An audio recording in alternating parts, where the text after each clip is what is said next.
Thunder Grunt.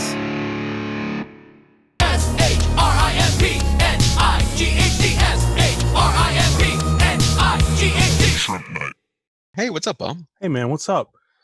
Doing one last check, and then we'll start talking about something. We can't talk about anything right now. We can. I'm What are just you making checking sure for? just checking my mic level. You're not checking to make sure that Russian hackers haven't breached your mainframe?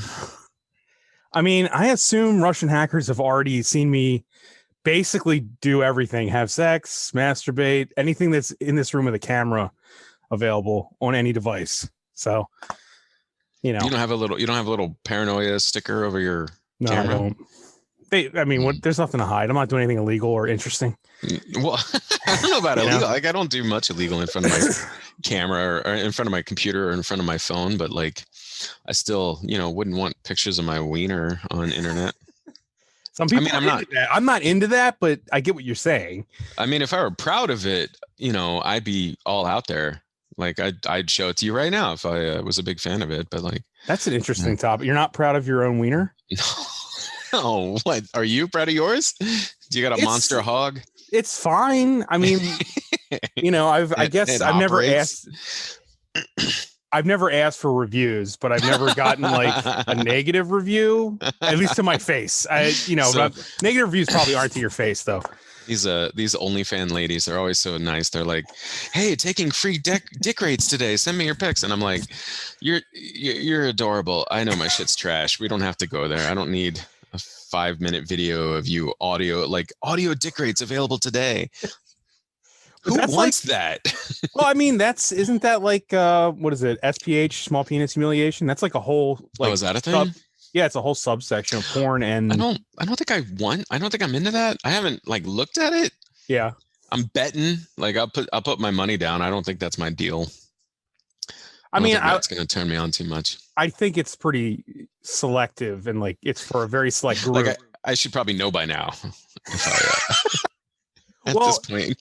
Okay, so I've had friends who do that type of work tell me that there are men that aren't, let's say they have good junk. Okay. And they still want to be insulted and stuff because that's, sex positive, everything is fine. No shame. I listen, everything is for somebody. Some things are not for me. Yeah. I don't know. I wondered about that. Like, do they have like I don't know. I like tried that once with a partner. And I was not into it. Like, I was like after 5 sentences, I was like, all right, this isn't working. I'm too arrogant. You need to build me up. All right. You don't have to name names, but I want you to share one of those 5 sentences. Oh, that's nothing specific. It was like, it was just saying it's small and useless. Oh, small and useless. Because that's what small, useless skin worm into me. It was like a discussion about kinks and stuff, and then and they were trying you out. They're like, "Let's feel you out. Let's try it." Yeah, and I was like, "It's not working. It might even be true. It's just not working, man. Lie to me, please." Yeah, so I'm not one of that subsection, but I get it. I get it. It's like people like pain. Pain's supposed to be bad. Rich, about pay pigs, right? Like, I don't ever heard that term. It's like where you the woman is the sex worker is always like humiliating the guy into paying them more, like, because the guy's so rich. Oh yeah. Like, dudes who are like have so much money just love to be humiliated into paying more money for it. So pay pig is what those guys are. And that's just like, to have so much money that you would I don't know. Like, I'm all for paying sex workers. I think you should absolutely do that. I'm let's definitely put that on the table, like 100%. No one is. But if I'm like, okay, this person over here is offering, I don't know, their services for like $5, and this one is offering their services for $200. I don't know. No. This isn't exactly the comparison I was trying to make. I was just thinking about, like, if you're gonna pay for pictures of boobs, which you should pay for pictures of boobs. Absolutely, yeah. But like, I don't know. They're not like it's the same resolution of photo over here. It's just you pay $200 because you're a rich dude who likes to be Humiliated abused into paying. Yeah, it makes sense though. If you're like super rich, the way that you humiliate that person who has gained that type of power and focused type of power is like that's the only way they actually have vulnerability is you take away their money, right? So there's probably something there. Plus there's there's a weird thing, it's counterintuitive to those of us, I hope you won't feel offended if I include you, it's counterintuitive to those of us who I don't know yet aren't independently wealthy. Oh yeah, definitely. Yeah. But like a lot of brands, like luxury brands, have found through market testing and stuff that they have to charge a certain amount or else rich people won't buy their stuff. Like rich people generally aren't out there looking for bargains, right? Like there's a whiskey. Is that what I don't drink it, but there's a liquor brand called Chivas Regal. And back in like, I don't know what decade, I'm going to fuck it up and say like the 80s or something, or the 70s, their sales were plummeting. So they decided that literally the only change they made to their product was to jack up the price like 300%. And they started flying off the fucking shelves, man. Yeah. I've thought about that with like local screenings and stuff in Baltimore, which I don't think would actually work here because most people that surround the creative space are not wealthy. But I've thought of that, like taking one of my films or something like Soda Milk or something like that and make a screening that's publicly advertised to be like, $300 a ticket and then just see who shows up. And if no one does, I mean, we're really just losing money for the venue, but it'd be interesting to see if anyone would pay that money to see a YouTube video that's being projected on the screen. But somebody would though, I think. You think so? Yeah. For Soda Milk? I mean, I'm still holding out for my fucking Steelbook. I know. Box set. Little miffed, sir. We got a little bit of resentment. We got some beef. I do have like a broken computer that has a Blu-ray drive in it. If I can get that to work, I could make you one. No, I demand a box set of some kind. Even if you take like a Phantasm box set and Sharpie out Phantasm and write Soda Milk on there. Oh my God, if you did that. And then sell Phantasm to people? Yeah, I don't know. No, sell Soda Milk to me. Like I want Soda Milk. I want my Soda Milk box set. I was just thinking how hilarious it would be if like Michael saw a photo of a Phantasm box set with like Phantasm scratched out. Yeah. This is Michael J. Epstein for anyone listening. Michael J. Epstein. Oh yeah, there's people. There's other people that we know mutually. But yeah, like I would love to make that. It's just like you're the only person that wants that, dude. But I'm flattered because you watched every episode, and I can't say that for all my friends. And I don't blame them because Soda Milk is so like it's so like asking you not to watch it the whole time. It's a punishment. It's punishing. A lot of episodes we were like, we literally filmed something we know it's not for anyone. It's not for except for David Allen Greer, the whole like David Allen Greer season. Yeah. That made that whole thing worth it. Honestly, the fact that he followed me on Twitter, still follows me, and then he watched an episode. Never would have thought that this stupid thing would go that far. So I was happy to see that there was no bad blood, that you were an EP on the Milk Soda spinoff. That was good news. That there was no beef between you and Launchover over that. Right. No, we still talk. It's strained, to be honest with you. It's strained. I believe that. Anyone listening, if you go to, it's been like 12 minutes of inside jokes. So I made talk just to give for anyone that doesn't know us personally, which I don't even know anyone that might listen to this that doesn't know us personally. I made a web series for a year with my friend Mike called Soda Milk. It's on YouTube. It has its own channel. Michael J. Epstein and Sophia Cassiola from Launchover made a parody of it when they first met me. Homage. It's homage. Sir. It's homage. It's wonderful. Don't denigrate. That was not a denigration. Their artistry. It's not a denigration at all. I was beyond flattered for it, but it's on their channel. It's called Milk Soda. So Milk Soda. Yeah, just you can watch all this for free because no one would pay for this unless they're paying $300. You should call it like a $300 paywall on Vimeo. Imagine how mad people. Jesus. And we're talking like the other day about how no one wants to pay $12 for a feature. Right, for a and I'm charging $300 for an episode. Well, that's what it is. You can't aim because we were what we were talking about. This is we were talking about how like we have friends, we know people. I don't want to. We know people. We know people. We know some people. We know some people who are making movies and they're exploring all the available options for how to make money off the movies that they've made, and justifiably, no shame to them, no shame. Like your work, your labor is valuable and it deserves some kind of recompense. Yeah, but they're thinking like, well, maybe I can charge $12 on Vimeo, and like that's cheaper than a theater ticket, and so people would definitely buy that, right? And the truth is, no one's going to do that. It's also a matter of like. And how can I say this? Vimeo, while we know what Vimeo is, normal people like you said, your grandma doesn't know what Vimeo is. My mother doesn't know what Vimeo is. I mean, like, I have friends my age who like Vimeo's a thing they might click on a link every now and then and be like, what does this YouTube look weird? It's not number one, it's not YouTube, and people don't know what it is. So you're asking them to go to a site that they're not completely familiar with and then pay a fee that they could get a month of Netflix for. Right.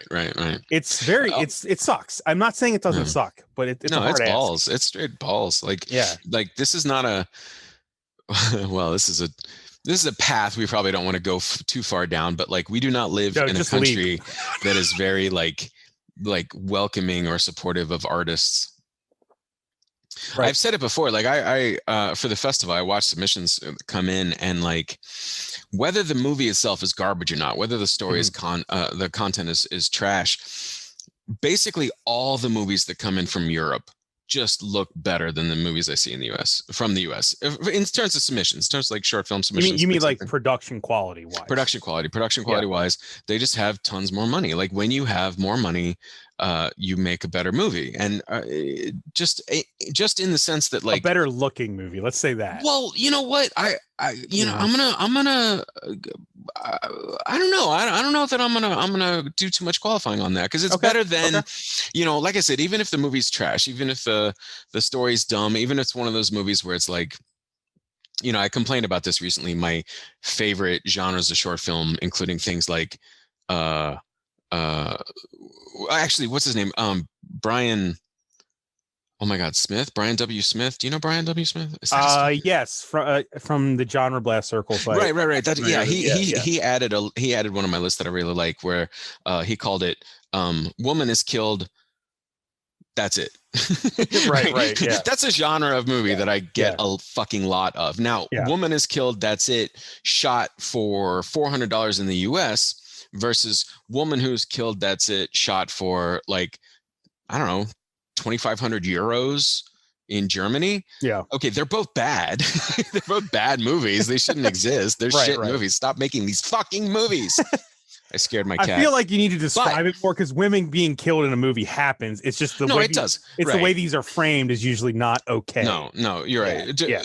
But to finish my thought real fast, I'll tell more about this movie. But to finish my thought real fast, it's like the one that's made with dollies and the area Alexa rented because they have arts grants and shit like that. It's a better movie. It's like here instead of here, but they're both trash. Right. Absolutely. You're right. Also, I would think that the people that you can get are more willing in other countries to help with art. Does that make sense? Yeah. Like, I'm not trying to say that Americans don't like art, but I'll say it. It's harder. I think it's harder to ask people to help you with something that ultimately is only going to be a piece in the end. I can imagine if I was in France, they would be a little bit more forward with like, no, making this is important. Having your, I can imagine that. I've never been to France, so I don't actually know, but it's America. I don't know if you know this, but I grew up in Europe. I feel like Germany, right? Germany and Belgium, actually. But, everything's so close together that we took a week vacation one time. And in 7 days, we visited 5 different countries. Like, it's all just there. It's like, we spent, I don't know, like half an hour in Liechtenstein because Liechtenstein is about that big. Isn't it interesting how people from there have more different worldviews instead of the landlocked people here that have shocking, isn't it? Can't see beyond their fists. You know what I know, mean? Like they, one of the concepts that I don't think gets, I mean, one of the 10 million concepts that don't get enough attention in history class when you're in school is that the U.S. To be clear, okay, I'm going to say the next like 3 sentences that I'm going to speak are going to be grossly oversimplified. Okay. Like staggeringly oversimplified. Okay. But yeah, first of all, the US, the people who wound up making the US, they arrived on this continent after 95% of the population had been killed by a plague that white people had inflicted on them a couple hundred years earlier. Right. So that's something that, you know, I didn't learn in school ever. Right. It was like, and I grew up here and it's not, it wasn't worded like that. It wasn't worded like that. I actually learned that we killed them with disease from like Ace Ventura 2. Like I learned that fact from a movie and not the classroom, you know? Yeah. It's like they tell you, you know, I don't know, whatever. I don't want to get, but the thing I was getting at is the thing that I don't think gets enough attention is that the US got away with tons of shit because of the geography of it. Because it's a continent, like we have most of a continent that's separated by 2 oceans from anything else, you know? Yeah. And so it changes everything. You feel like the country kind of feels like it's God's favorite child, right? Because we just gonna get left alone for so much of history up until trade and stuff turned really global. It was like the US was just sort of left alone. And meanwhile, Germany has to negotiate constantly with France and with Spain and with fucking Russia. And they have to be part of a community of nations. Right. Whereas we just kind of were left as the king of the hill. We do whatever the fuck. And now we're like naked, scratching our bellies on the couch. And we're like, fuck with us. Right. And that's not really conducive to art.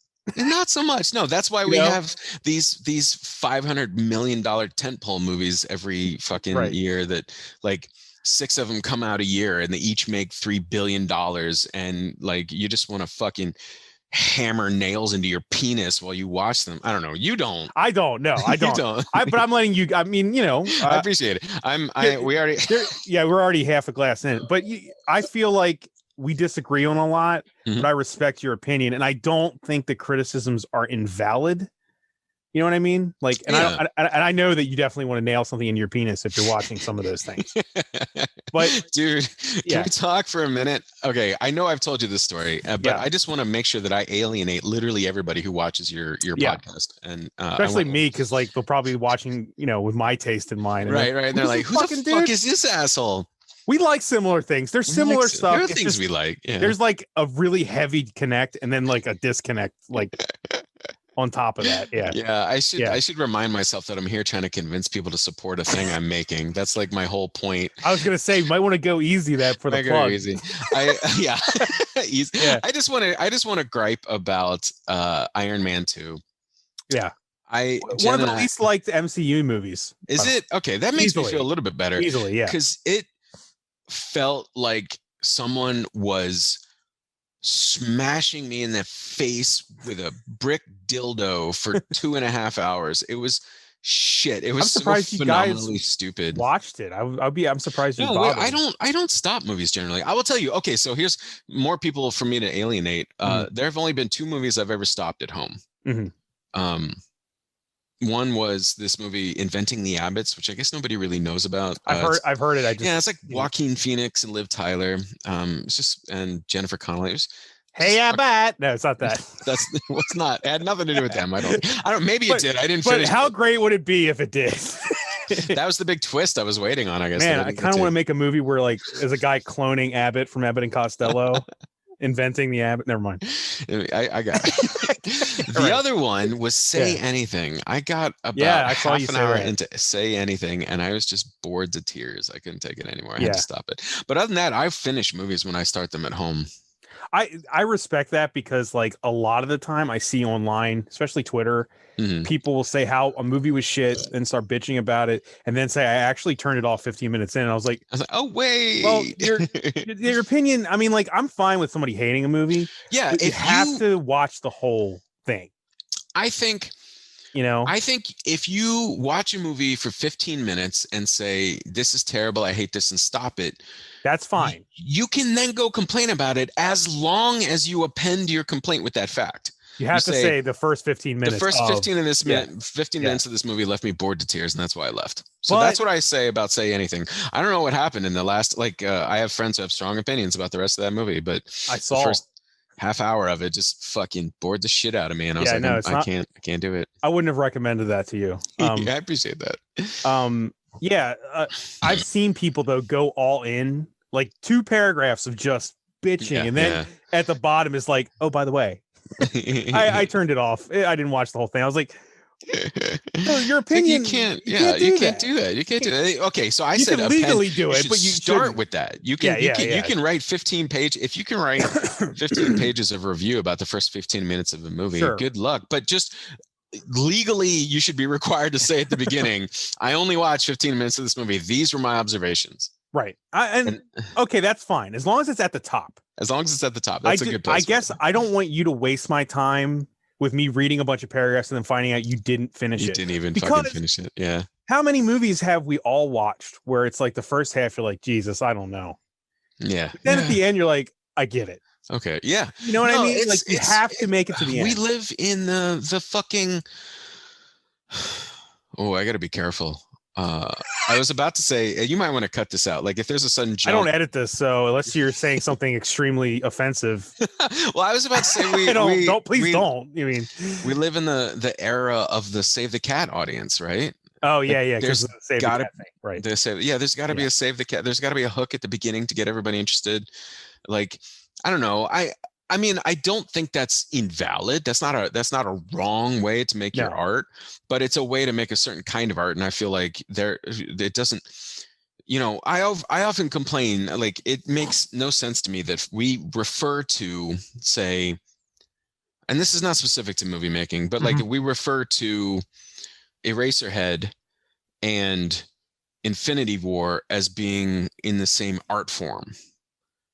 Right. And it's just baffling to me. That makes no sense to me. But they are though. They're moving pictures. They're moving. In fairness, I feel the same way about like when you compare, I don't know, the Lady with a Guitar to some fucking Thomas Kincaid hotel room painting. Right. It's like, how are these things the same thing? And that's my misunderstanding. Which is I think that's interesting that you say that, specifically you, because I think we've talked even on your show about people invalidating short films as real films, which you know what I mean? Like, can you compare a short film as just as real as a film as a full-length feature? I think so, but I think I think the same way about short films that I do about like short stories. Like I one of my biggest I am just fucking complaining about everything right now. There's no rules here, man. On your show, we have to talk about a movie. We have to talk about a movie. Here we could just. I didn't get my shrimp, by the way. There's the title is so superb. So they're not out in the mailbox right now. Like I was like, during the pandemic, I was like, I don't have a show where I can just talk to people. What do I call it? Oh, right. Mike wrote a song like a year ago. And do you remember? Okay. So do you remember, I don't know how long ago this was a trope, but for a while in sitcoms, and I assume in American life, there was a trope that like, Wednesdays were pork chop night. Yeah. And Taco Tuesday. Taco Tuesday. Okay, I guess that one still exists exists now. I don't think that existed for Archie Bunker. Like Archie Bunker probably never had Taco Tuesday. I don't think he would like tacos. Not a big fan of the Latins. No. Archie was. Yeah. But like that didn't happen in my household. Like we didn't have meatloaf every Thursday night or something like that. Yeah. Was that your growing up experience? Was there? So I came from a very Italian family, but oddly enough, my own mother is not. Okay, then lasagna Thursday nights. I don't know. It didn't have to be fucking meatloaf. In my house, we didn't have that. My mom just made chicken constantly. And then on Fridays, I would go to my grandma's to eat which would probably be pasta. Let's be honest. But that would be the like pasta Friday, I guess. Because it was my grandma from Sicily was making pasta. It was too fucking great. I missed it so bad. That's how I got fat. Is that pasta? Oh God! So you went ate at your grandmother's house every Friday night. Yeah. We sat around the table. Man. And I had like so little exposure to my extended family. Yeah. Like my dad has 6 siblings, and like I can name them if you ask me to. That's about it. I think I remember 3 of my cousins' names. That's about it. But like we grew up overseas. My dad left, like everybody. My dad's family is from the panhandle of Florida, which is like the worst part of Florida. Right. It's just swamp trash, the whole fucking panhandle. I can say that because I'm swamp people. Like I'm descended from swamp people. Fine, you can insult Florida. It's a Baltimore podcast. I live there. You have a lot of listeners in Florida. you maybe, I don't know. Me? Yeah. None of your fucking listeners come to my festival, do they? Please go to the Second Wrong Film Festival. Please. I didn't even introduce you. It doesn't matter. Oh yeah. So, was there a structure to this? Like, I was complaining. No. Like we left. My dad had a shitty home life, and like on his 18th birthday, he went to the Army recruiter, and he's like, I need to join the Army right now. And they're like, okay, cool. What do you want to do? And he's like, well, I really love computers. I like working with computers. And they said, cool, we can get you into a computer MOS. Ships out in 6 months. And he said, no, I need to leave today. Right. And they're like, okay, well, you could be a tanker. And he's like, well, I'm definitely claustrophobic, but it leaves today. All right, I'll do it. Fuck it. And so I gotta leave. You don't understand. Yeah. So he became a tanker for like most of his Army career, just so he could get the fuck out. So anyway, we left. Like I have a bunch of family up in the Panhandle. I don't know any of them. I don't. Whatever. Right. They don't know me. We don't. If it makes you feel better, I don't know most of my blood relatives because. My grandmother had 15 siblings, and my other grandma, and like all of them were like that. They were Catholic, Irish Catholic or Irish Italian. It was just like litters of bunnies. Are you devout? You mean Catholic? Yeah. You're big. You go to mass. You should know by now. I mean, if I'd be a terrible Catholic. I used to. Yeah. I was a kid. What did you like about it? What did you enjoy about Catholicism? What was fun? I think the Catholicism has like almost a superhero level, like comic book level of rules and structure. Yeah. Like when I was a kid, I almost looked at it like all the angels were kind of like, they all had a specialty power. Like one can help. Yeah. My mom literally would tell me, like you pray to Christopher versus, if you're pray traveling, to St. Andrew to find things. You pray to like they all had their superpowers and stuff. And so as a kid, I was like, I thought that's where like pop culture came from, is like the reality that is heaven. Structured a lot like our movies and stuff. Yeah. Like, and I really enjoyed that, until I got older and I started questioning all of it. Well, but I also liked the community of it. Yeah. I get why. Whenever somebody says I don't understand religious people, that's the part I'm like, I get it. You go to a place and you feel welcome, and everyone thinks the same, and you're all part of something. It's hard to pull people away from that. No, absolutely. And it's why they live longer, man. Like the fellowship rituals are why people live longer. That's why I keep trying to come up with ways that we can like organize some kind of secular, ritual for people to get together and have fellowship with each other without requiring some kind belief. It's hard though, because what does Richard Dawkins always say? He says like it's like herding cats. Oh, dude, you just can't do it. Fuck's sake, man. I guess that's okay. I'm here right now, I guess, probably to promote the Second Wrong Film Festival, because that's the thing that I do. Fleshy Fingers. But Fat Fleshy Fingers is the thing that I'm working on right now, which is an anthology film. And I thought I was super smart, because I'll be like, oh, I'll make an anthology film. Then A, I don't have to direct anything. And B, like, instead of trying to make a feature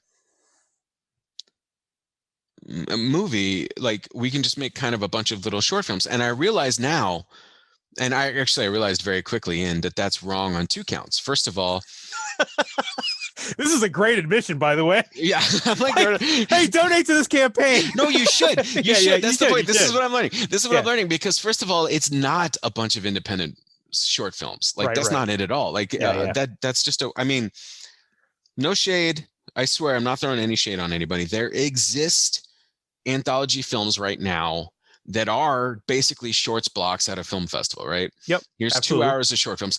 And I have enjoyed the hell out of a lot of them. I have both ABCs of Death sitting on my shelf over there. And I bought ABCs of Death 2.5 off Vimeo. I worked on that one. I heard you did the Munging one, right? The Munging with I helped on Clint Kelly and Jason. Yeah, Kutch. We'll talk about that in a minute because that's fucked up and you guys have problems. I didn't write that. I didn't write it. But I am not going to make one of those, and my filmmakers don't want to make that. They want to make sure we have all agreed that there's a thread to this movie, that there has to be something running through it to keep it all.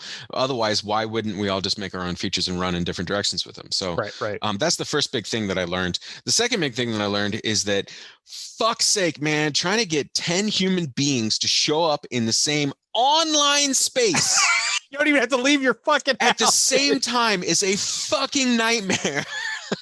It is nuts. Yeah, herding cats is what that's a great way to put it. And that makes sense too, because all the people you've chosen are like extremely creative minds. They are. And as we both know, because we're both obviously extreme geniuses and creative. Obviously.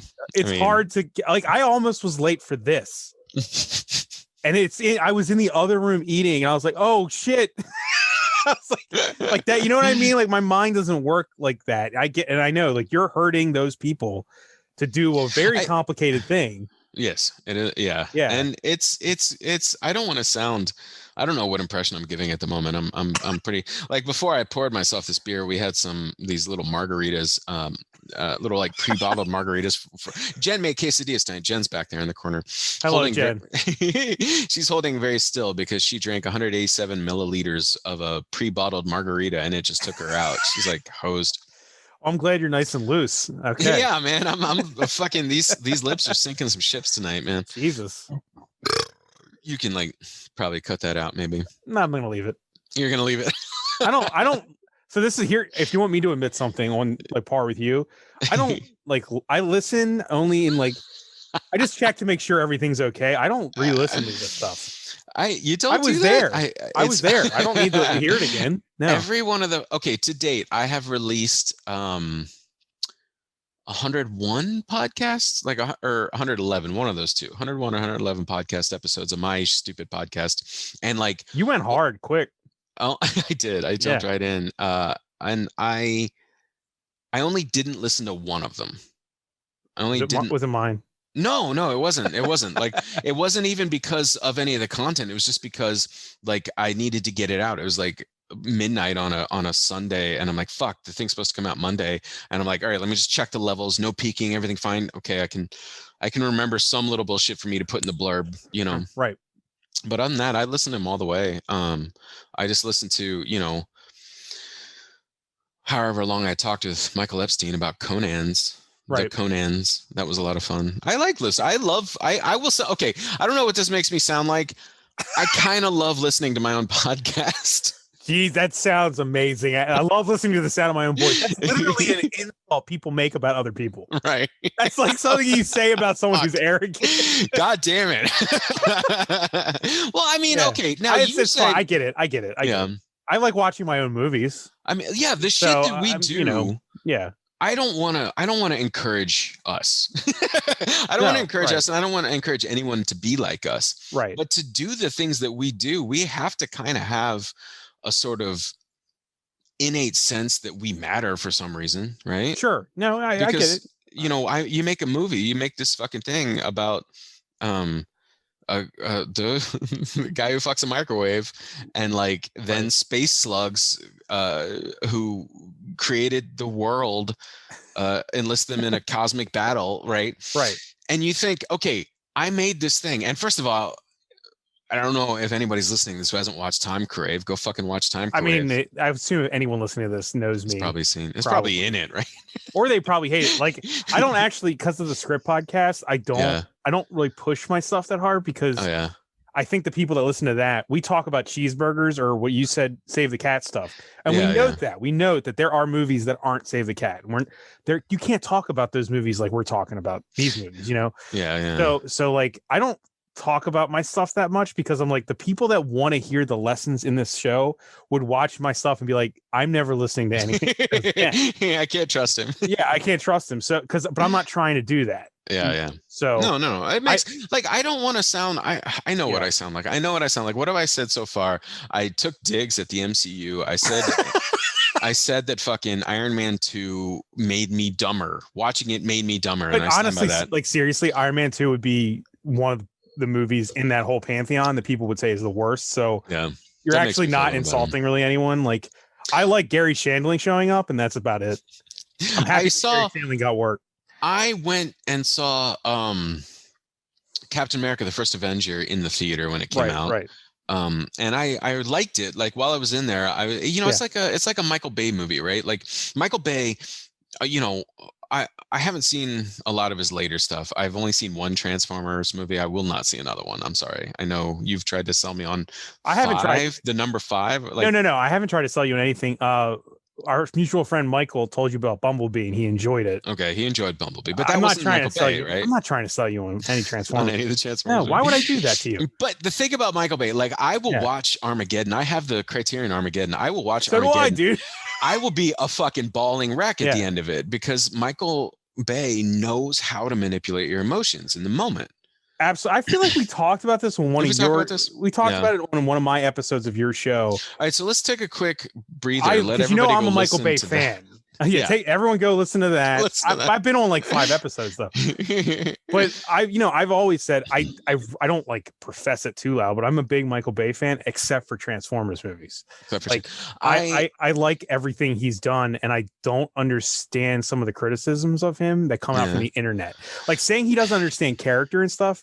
If you watch Armageddon and you watch The Rock, even and Bad Boys, man, these have character arcs. The performances are good. The movies are fucking gorgeous. Also, by the way, true. I mean, because they're like, okay, so there's this thing. There's this like, he comes from a music video background, and the thing about even softcore porn, he directed softcore. Did he really? I Playboy bet they're videos. Gorgeous. Like the thing is, when you're making a music video or you're making like a perfume commercial or something, right? Yeah. Like you have such a narrow window of time that, like, let's say with a perfume commercial, you have 30 seconds to show people, and you are dedicated to making all 30 seconds of those look as balls out amazing as you can, right? A lot, and I'm not calling names here, but a lot of feature filmmakers think, okay, I don't have to sustain that for 90 minutes or 2 hours. I can put my scenes in and say, this is going to be one of my perfume ad scenes. This is going to be my perfume ad scene. This is a beauty shot, and then there's some people talking. Michael Bay is like, every shot. We're making a 2-hour fucking perfume commercial. Yeah. And you know what? It is fun to watch. It is. And like it gets you caught up in the moment. And it's not till afterwards that you realize, wait a minute, that was kind of dumb. Because in the moment it's like amazing, and who gives a shit? Like that's what you're there for, And so I think I said this. Doesn't matter. So the theory on Michael Bay, to me, that I've heard that I really enjoy is that he tried to get a little bit more serious when he made The Island. Oh yeah, I didn't see that. It's like kind of the least seen of his movies, which is the point. It is his only box office bomb. Oh really? Yeah. And then what happened? He spent years pounding us in the face with Transformers movies that literally make no sense. No. And it almost feels like he's trolling us. You think so? Because he's not only trolling us, he's making like billions of dollars every time he does it. It's working. Yeah. It's almost like an angry thing, and it works. The Transformers movies to me seem especially insidious, and I'll tell you why. Really I don't know after which one it was, but there is a person, Michael Bay, wanted to stop making Transformers movies. He got tired of them. He didn't want to make any Transformers movies. But there is a person behind the scenes who doesn't get credit on screen, who is an uncredited producer on these things, who said, no, you are going to keep making those. And it was Steven Spielberg. Steven Spielberg makes buckets of money off these fucking Transformers movies. Because he's a producer on them. Yeah. And so he's like, no, you can't stop. You need to go make some more. This is what you do now, Michael. Also, Michael Bay flip-flops his opinion a lot. Oh, does he? Yeah, like at one point. I mean, he doesn't seem like a kind of guy I'd want to hang out with very much. No, I would not want to hang out with Michael Bay. He is not the kind of guy to be my friend. But Seems broy. Yeah, he's very broy. He plays a frat boy in Mystery Men. Oh, does he? Yeah. It's his only. Yeah. I think it's one of his only acting credits. But I appreciate him as an auteur. Mm-hmm. He is not one that we traditionally would call that, but I do feel he's an auteur. He totally is. And he totally is. There's a great series of videos by Patrick Willems on YouTube where he goes through the whole thing and talks about it, shows visuals and everything. He skips over Transformers. Is like, we're not going to talk about that. We're not going to talk about Transformers. But it's all there. Like, he is an auteur. He has a style. To say he's some kind of random bullshit explosions guy is a very hack, stupid bullshit answer. It's just it is a little embarrassing that he reuses some of his like car crash scenes or whatever. Like, come on, man. They're giving you $500 million. Just fucking shoot it again. Jesus. At the same time, though, he brings those movies in on budget and time, which is crazy. I mean, he's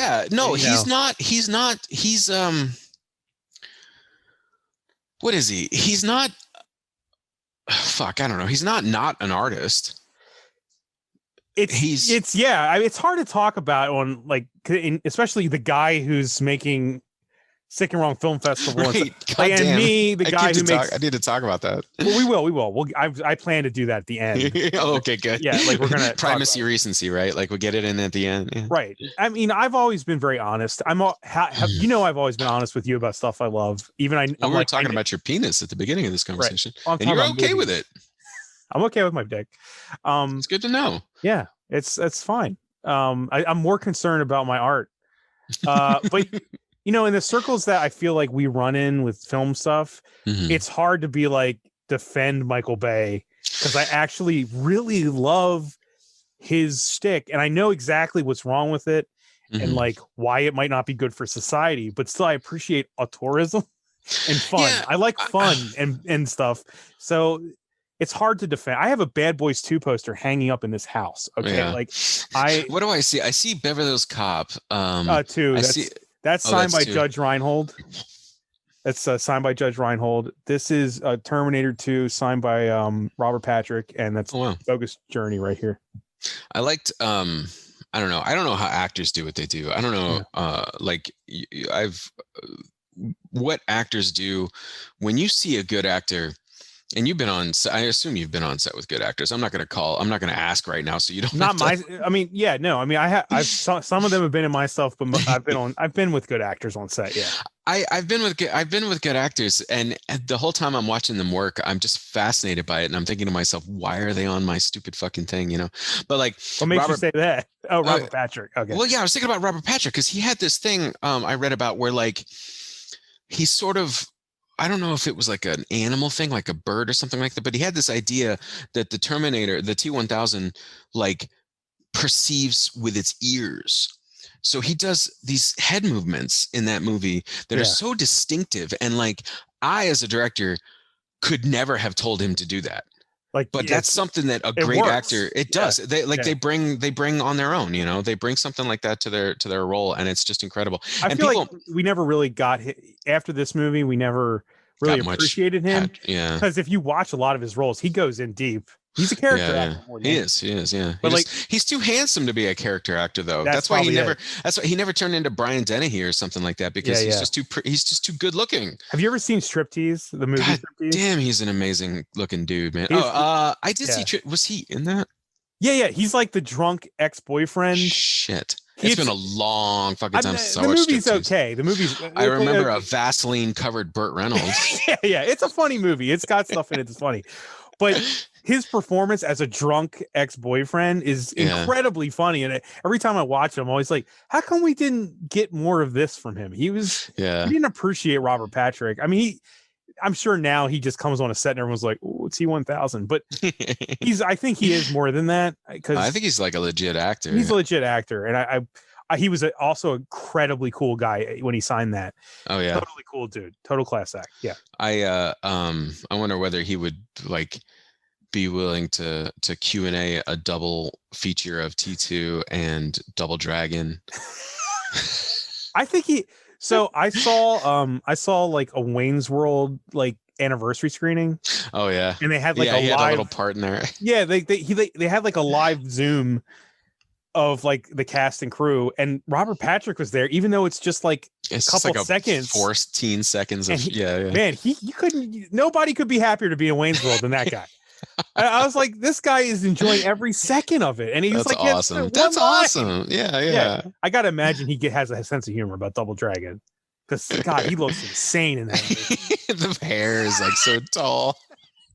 That's so oh fun. Man, his whole outfit. I think that movie's hilarious. It's really fun. Yeah, but he seems like he has a great. How did we get to Robert Patrick? I don't know, man. Like, I think you said T2 because we were talking about. I don't know. Fuck, it doesn't matter.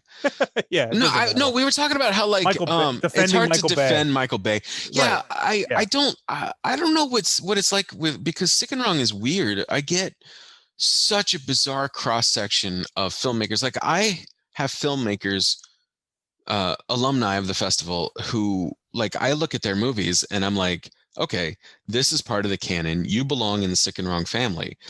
And then they come to the festival, or they watch it online last year, back in 2020 when it was online. They watch it online, and then you meet them afterwards and they're like, what am I doing here? Everybody's so weird. And I'm like, dude, you made that movie. Like, yeah, where did that come from? You know, right. Like, but I mean, it's fine. I love all the. Isn't it crazy how like personality dictates also how you feel about a movie? I feel like I get that a lot from people. Like, I know even when like we first met in person was Genre Blast, I specifically know people that watched Time Crewave and fucking hated it, but since have gotten to know me and it warmed up to them. So like they got to know me, and then they understood Time Crewave better. You know what I mean? Like it took that. I don't know if that means you hate Time Crewave. Like, what is? I can't answer that, but it's because I can understand somebody hating stuff. I can understand someone hating the Jerry Show. It's not, if I showed my mom somebody hating the Jerry Show, for sure. But I think, like, you know, they get a perspective when they meet you. Sometimes they go. They put two and two together and like, I see how this came from that person's mind, and I like their mind. So now I understand this. Yeah. You know? Sophia and Michael were both certain that I was some fucking edgelord before they met me. Yeah. I can see that. Yeah. I mean, I can't blame them. Like the what I put out there, like, I just realized we were writing, you and I, gasp, we have like contact outside this podcast, but like they know we had to write bios for ourselves today for this thing we're working on. Literally like an hour ago. Seriously. Yeah. And I'm going through some stuff and I'm pulling up, and I realize, like, I'll go look at the awards that my movie won. The Jerry Show, all those awards came from the Jerry Show, and which is on Vimeo, right? No, it's nowhere right now. Like, it's supposed to be on Trauma, but they're taking their fucking time getting it out there. Come on, Trauma, what are you doing? Come on, Trauma. But I was thinking of actually making it a PPV on Vimeo. On Vimeo. I'll think about it. Whatever. Nobody. $12. $12. Right. But like, I pull down the most, because I'm not going to mention in a bio that I won, you know, best short. Like, there's no character to that, right? So I pulled down these 3 awards, and one of them was most shocking short. Another one was most fucked up short, and the last one was the what the fuck award, right? And I pull all those things down. I got that too. You got that? Yeah. So I threw that into my bio, and then I suddenly realized, oh my God, I sound like an insufferable fucking troll right now. Like my movie is not, I don't know who makes these fucking movies, but I see these movies all the time that you watch and you're like, you know, that the director is constantly looking at the camera being like, yeah, you see that shit? That upsets you, doesn't it? You mad? You offended? And that's not me. That's not the Jerry. No, I don't think that's the Jerry Show. I hope that's not the Jerry Show. I watched the Jerry Show before we met in person. Oh, really? Yeah. And I feel like, and I've watched it since like 4 or 5 times. You know, just in different contexts. Oh, cool. But yeah, no, I mean, you've shown it on streams, and then you showed it the other day on a stream. I showed it Sunday. Yeah. Even though that was freezing the whole time, I barely watched it. Never mind about that. I've seen it since, and I think it reads differently to me now, but initially I didn't find it to be edgelordy. I didn't. And now you do? Is that what you're saying? No. Now I see it as, I'll tell you, but you might tell me this is completely wrong. But Jerry is like you just said, you grew up in Germany. Yeah. And the short is essentially about a guy that's like haunted by his past, constantly ridiculing him and guilting him and making him feel like a piece of shit. and it's Hitler, and it's Hitler. German. It's German. I was like, now I kind of see it as like, this is like kind of what you see inside, like maybe your childhood is still haunting you, and the things from your childhood are still telling you you're not good enough for something. And it turned into who's like the most famous German of all, sadly. Sadly, it's Hitler. And now they say, put Hitler on a guy's body and he's screaming at him constantly. I was like, it kind of makes more sense to me. I feel like every time, because you're very self-depreciative too, so it works. Like, my theory works. You can tell me if it's wrong, but no. I mean, who am I to say whether it's wrong? Like, I don't know whether it's wrong. Maybe it's wrong. Okay, well, I don't know. Like, I mean, I'm of the opinion, and it's not. I actually, when I share this opinion with other artists I know, other filmmakers I know, they're usually about 50-50 with whether they're on board with me or whether they think I'm full of shit. But I feel like once you create a thing and you put it out there, it's not yours anymore, right? Yeah, like, sure. The thing about an artwork is that all of the labor, like, you pour your effort into it, right? No matter how stupid it is. No matter how stupid fucking you want to go all out about dick sucking Hitler. All right, you're gonna go nuts and you're gonna make this thing happen. But in the end, the place where all the artwork actually happens is inside the skull of the viewer. Right. Yeah. The viewer owns your movie. Well, look at what it did to me there. So that's what I saw. Yeah, no, that's great. So I'm not going to tell you you're wrong. Like, and that comes from also knowing you, like seeing you talk on a daily basis in the chat. Well, no, I see your self-depreciation and how you whip yourself all the time, and I'm like, then I watched the Jerry Show, and I was like, okay, this makes a lot of fucking sense. All right, I'm getting it now. Like, I see, even if it was subconscious, I see where it's coming from. Yeah, when I was younger, I guess, like, the question is, when I wrote the Jerry Show, it was probably. I feel like also, can you give like a log line on what the Jerry Show is for anyone that's listening? Jesus. Okay, so do you want the coy long line or like the whatever describes what we're talking about? The Jerry Show is a short film about a guy who has the tragic misfortune of having Hitler growing out of his belly. Hitler's face. Hitler's face is growing right out of his belly. Yeah. And that's about as much setup as I like to give. Hitler is I guess I feel like this is 2021 and the world is a fucking toilet, so I have to make it clear that Hitler's the bad guy. I feel like I should lay that out there. Like, there used to be a point in time where you could make a movie like that, Kung Fury, all right? Mm-hmm. Kung Fury, whether you liked it or not, I don't know whether you liked it. I don't know whether I liked it. You've seen my stuff. Would I like Kung Fury? I think you're probably a fan of Kung Fury. Yeah, let's be honest. But come on.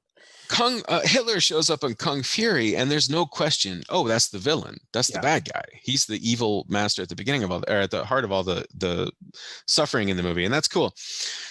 My movie is a little more ambiguous, I guess. I don't think that's the right word, but like, it's not hero versus villain for sure.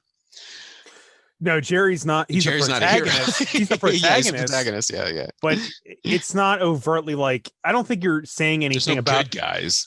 I don't. The fact that it's Hitler. I never felt, even when I first watched it, that you were saying something about what Hitler did or the World War II or anything. It feels like this guy's personification of evil is on his stomach, and he views all evil as, well, who's the most evil figure in history. That's where it comes from. It's like, I just wanted to, what's the worst face to grow out of your stomach? Yeah, what would be the worst person to have literally stuck to you all the time? Hitler's pretty good. Hitler's pretty. Kim Jong-il, I don't know, like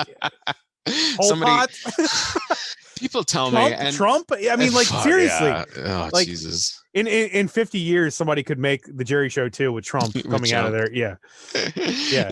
I've had people suggest to me, they're like, "Oh, you're gonna do a sequel with Stalin?" And I'm like, "No." You know what sucks too is like Hitler has such a facial personality and a voice. Is like, the sad fact is that Trump has that too. It's memorable. You know what I mean? Right? It's memorable. The sad fact is he's a character, and you could make the Jerry Show too in like 20 years. Yeah. It's sad but true, Oh, god damn. Yeah. Don't do that. I'm No, just saying I won't. it. Yeah, I'm just some whippersnapper I'll have to get to do that Right. in 20 years, and Right. I'll sign off on it like you Right. did with milk soda. I didn't sign off on it. They just did it. They just did it. They're like, They fuck just this did guy. We're going for it. Yeah. I worry about that though too. Like You worry about milk soda? Yeah. I worry about milk soda every day of my Damaging life. your brand.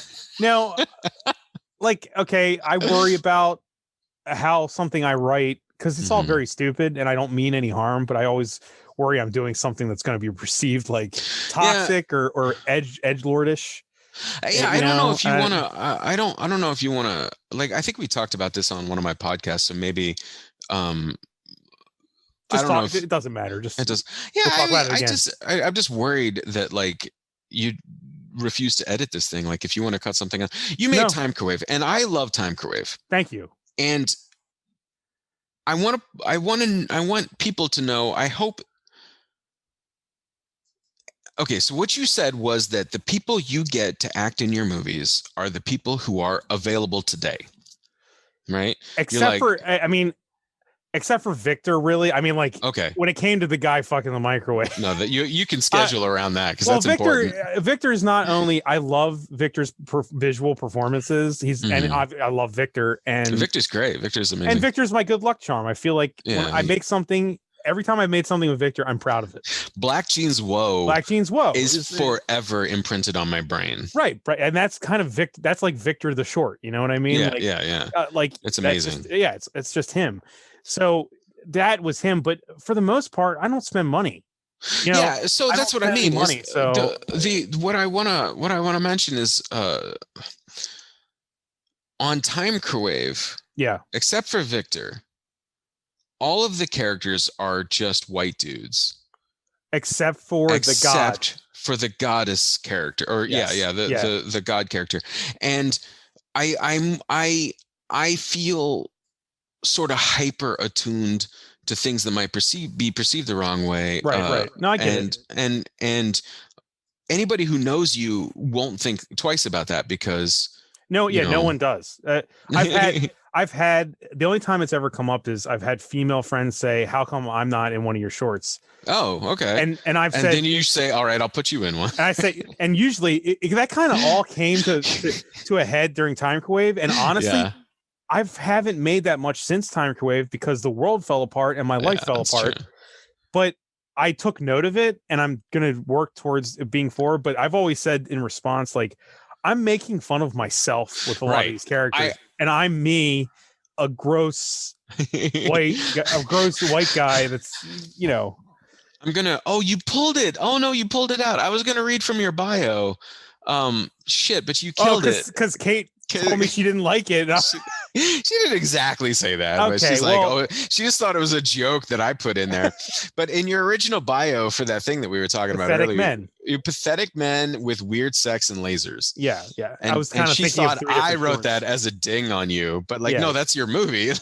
No, because I view it as even Black Jeans Whoa was actually written by Mike, my friend Mike. Okay. And even that though, like when we were making it, I'm like, we're making fun of gross men. I mean, me and him have the same sensibility. Soda Milk is making fun of a gross guy. Like we're kind of making fun of ourselves, how the worst of ourselves, you know? Yeah. And the thing is, like, I don't, when I'm thinking of an idea, I'm like, I don't want to ridicule women. I don't have anything to ridicule. Yeah. I was like, I really want to ridicule myself. That's why everyone kind of looks like me. They're hairy, fat, and gross. Or there's men, you know. I don't want it. Victor's not gross. Victor's beautiful. Victor's a beautiful, handsome man who is an angel on this earth. But you know, when I say gross, I mean the things they're doing. Right. You know, the things they're doing. Milk and vegetables. It's all disgusting. It's all hot. My God. Thank God it didn't have a budget because it would be even worse. It was so much worse. Like if I could do it, I actually would wanted to. But yeah, like I don't want anyone to perceive it as look at this guy who's only having a venue for all white dudes. Yeah. You know? So yeah, that's one of the reasons I say I never meant that. Yeah. Yeah. When I say that the Jerry Show doesn't have any heroes, I personally so we have just quick background for anyone listening. Jerry is the guy who is afflicted with Hitler, And Hitler is very abusive towards Jerry and makes Jerry do things that Jerry really doesn't want to do. But I want to make it clear, I fucking hate Jerry. Yeah. I can't stand him. I can't. He's so fucking floppy and weak. I just want to punch him in his dick over and over. I hate him so much. Yeah, right. So I don't know what I was saying. So yeah, it's not. We don't make movies to glorify the things that we put in them. If anything, I feel like we're seeing the worst in ourselves, and then trying to say something with that. You know, what like, you know, I mean, Time Microwave is not a character piece. It isn't. I know it's not. If it was longer, maybe, but it's not. It's really more making fun of filmmaking. Yeah. But in my way, I'm like, look what the world would be if a bunch of guys were in charge of it completely in the future. And you know what I mean? A bunch of dudes like me. Yeah, a bunch of dudes. It's like a fucking nightmare. It's like, what the hell's going on? Nothing makes sense. It's all bullshit. You know, like that's kind of how I view it. And that's not to say that I don't want to make movies with a more diverse cast. It was just like, I feel until then it was just I'm a white guy with a lot of white friends who don't have to work all the time. Yeah, I don't know if you feel this way, but I would feel like I've worked with actors before, and I just feel like I haven't deserved them. Like my friend Dina Najjar, I'll call her out. She's great. I've worked with her on a movie, and like I had a couple moments where I'm shooting this movie in this hotel with these two actors, and they're incredible. And like I'm watching them, and this one is on Vimeo. It's called D is for Demon, and like I'm sitting there and I'm thinking, oh my God, you're both too good for this. What are you doing in this thing? You know? Yeah. So like I don't mind, you know, the actor who played Jerry, I don't mind beating him up. Like he's you know, the actor who played his anonymous hookup. And his performance is great. His performance is fantastic. The guy who played the hookup was this friend of mine. The hookup. Yeah. You remember the hookup? I remember it. Yeah. I don't want to spoil it for anyone. No. But it was so hilarious is that like we shot the scene with him, and there's a shot where he's lying in bed. And then we got him in bed and we got that shot. And then we shot for like 4 more hours. And I never told him that he wasn't in the shot anymore. He spent just 4 hours lying in that hotel bed. Awake. He didn't even fall asleep. He's just like lying in that bed, and we're shooting totally away from him for the rest of it. And like, I'm okay with that because he's not an actor. He's a guy I know. And you know, I hired him because he wouldn't mind showing his ass in a movie. And so like, fuck it. I feel like, okay. I'm not totally agreeing with you, but I also want to say I abused him. I want to say this for like unfairly. If any of my friends who have been in my stuff that aren't Victor are listening, I'm also blessed with the fact that my friends who are free are also like creative people that are good actors. Yeah. Like, and I'm happy the way I wouldn't have chosen anyone else. I'm happy the way it all turned out. Like, it's not like I'm like, oh, fine, you're available. Let's do it. It's like I had other options. I was just like, thank God you're available because I know you can do it. And the stuff I feel like, because I always avoid sound.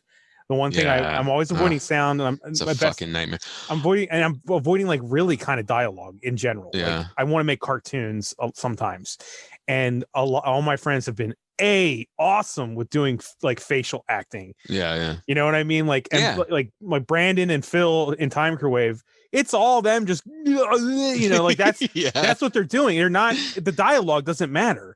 So, and they did such an amazing job. So I'm not trying to say like I chose them because they were free. No, I said something. I said something that sounds ambiguous. I didn't mean that. Your guys are great. Like everybody who's done. I love them. I think one of my and I talked about this with Michael on the podcast that came out yesterday that you didn't listen to.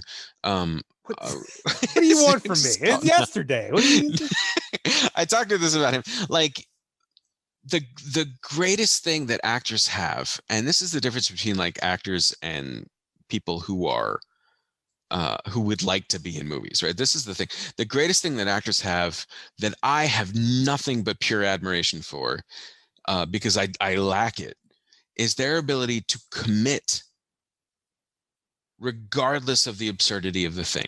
Right.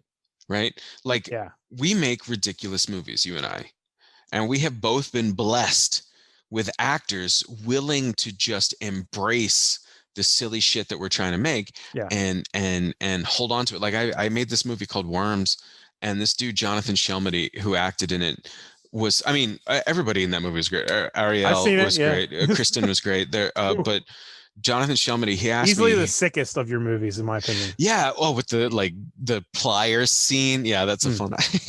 Yeah, I didn't realize that made such an impression on me. That's cool. yeah, it's like it didn't scare me, but it made me go, sure. Just like that little.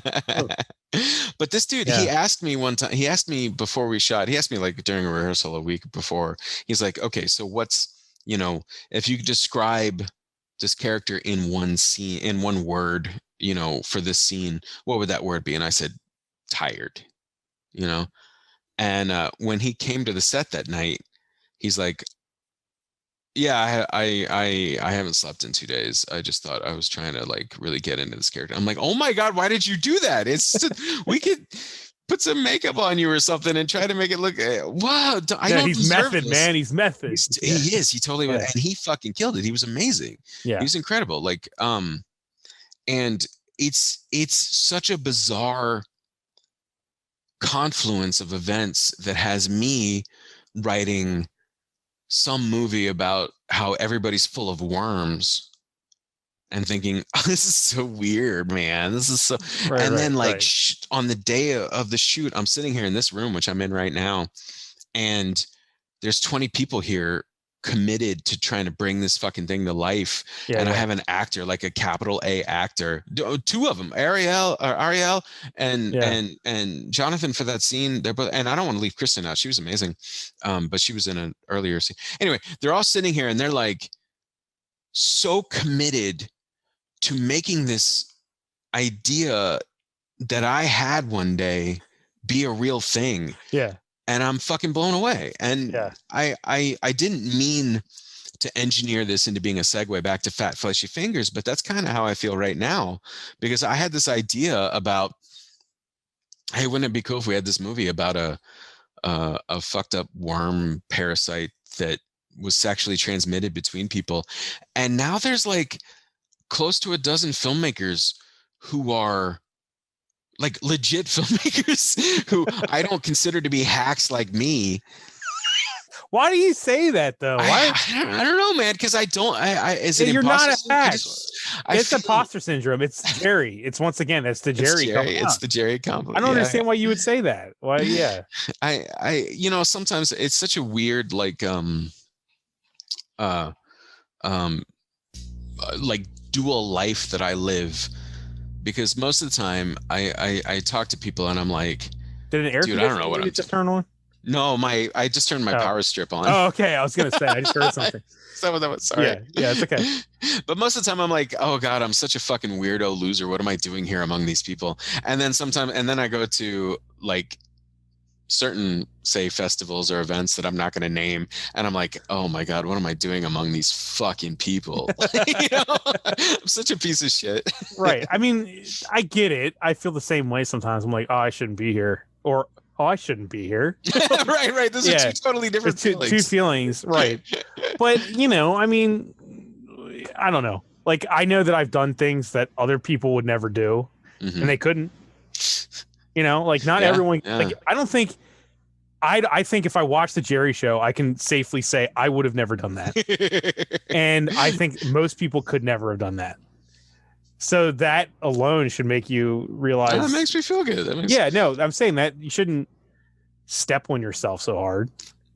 But you are trying to be a producer here too. I am. I'm trying to produce. You're aiming for that. I am. So, and that's what I've done. Is that I guess that I'm mostly just amazed at that the filmmakers that I reached out to were so excited about this. Yeah. Like, one of the things when I'm making a movie, and I don't know whether this has to do with like the talent pool available in Orlando or something like that. I have a lot of theories about why this is, but when I'm making a movie myself, there are people I run into who are very excited to help me. Yeah. And then there are people I have to kind of like cajole into helping me. And though, I'm not going to get any more specific than that, but it's always very frustrating, that second half, right? I want people who are excited. I don't want to do something. I don't want somebody to do something. I don't want somebody to come work on my dumb Hitler movie if they're not like excited about it, Yeah, absolutely. And now, as I say, it's almost like consent Well, with art. Right. Yeah, exactly. Yeah. You know, with the I want to fuck yeah to have sex. Right. Yeah. With fat fleshy fingers, everybody who's on right now really wants to be on it. And I'm blown away by this. And in fact, I had there were a couple other people that I asked, and they were unavailable, and they were so apologetic about being unavailable. And this is a position that I both, you know, I love and fear being in, where like I've got a thing, and you know, they want to do good. Like these filmmakers are, we've already introduced, at this point in time, I've introduced several of them on the campaign, because the campaign's running right now, right? I guess I should say that. There'll be a link or something. I'll put a link on it on the page, but also you can search Fat Fleshy Fingers on Kickstarter. Yeah, it's on. Yeah, we're one of the projects we love right now by Kickstarter. Congrats. It's kind of cool. Thank you. Yeah. I've never had that before for any of my Kickstarters. Yeah. So like I've already introduced Lauren, and I've introduced Gerline and Anthony. I've introduced Michael and Sophia, and tomorrow I'll be introducing Michael Dennis, who made the program. And like these are all great filmmakers, and they're very excited about their projects. We've been having production meetings. They've been sharing their ideas, and they're really excited about it. And this is both thrilling and terrifying to me, because like I have to give them, my efforts to give them the means to make the movies they want to make now have to go through, or else it's all been just a big. Well, what do you? You're not making us. I didn't know this. I didn't know that you're not making a segment. I am not making a segment. I am not directing a segment. No, I'm staying. You know, my whole like. So it's legitimately a Sick and Wrong movie. Like it's not. Right. It's not a movie you're doing with Sick and Wrong people. Yeah. Right. Yeah. To anybody who has never heard of Sick and Wrong before this conversation, let me make it clear. Yes, I am a filmmaker, and yes, I make films that I think belong in the Sick and Wrong canon. Right. However, I will never play one of my movies in the Sick and Wrong Festival. Right. I just won't. Like I don't. I think that's a good idea. Yeah, it's better. It's weird. It's weird to do that. It's just uncomfortable. So like what Fat Fleshy Fingers is about, I call it a Sick and Wrong movie because all of the filmmakers behind it are Sick and Wrong alumni. All the people directing this have directed movies that have been in the festival before, and I chose them because they form a cross section of everything that I want the festival to be. And I really trusted them to be able to make movies in the voice that I want Sick and Wrong to have. Right. Yeah, exactly. Yeah. Right. Yeah. So I see. I didn't actually know that you weren't making a segment. I thought I'm not making a segment. Maybe I missed that somewhere, but no, it's fine. Yeah. I mean, so like, I'm a filmmaker. Why, you know? Right. I just assumed you were. So basically, you're just across the board producing and making sure everything goes okay. That is correct. And everyone has what they need. That's yes. Right. Yes. That's it exactly. And I want to make a lot of damn work, don't it's Jesus, yeah. To coordinate how many segments? How many segments is it? At the moment we have 8 confirmed. Well, okay, so 7 segments plus the wraparound. The wraparound, right? The wraparound. We've already introduced Gerline and Anthony are going to be doing the wraparound. They are the creators behind Get Up Piero, which is a fascinating choose your own adventure animation series going on Instagram. It's like people should fucking check that out. They're amazing.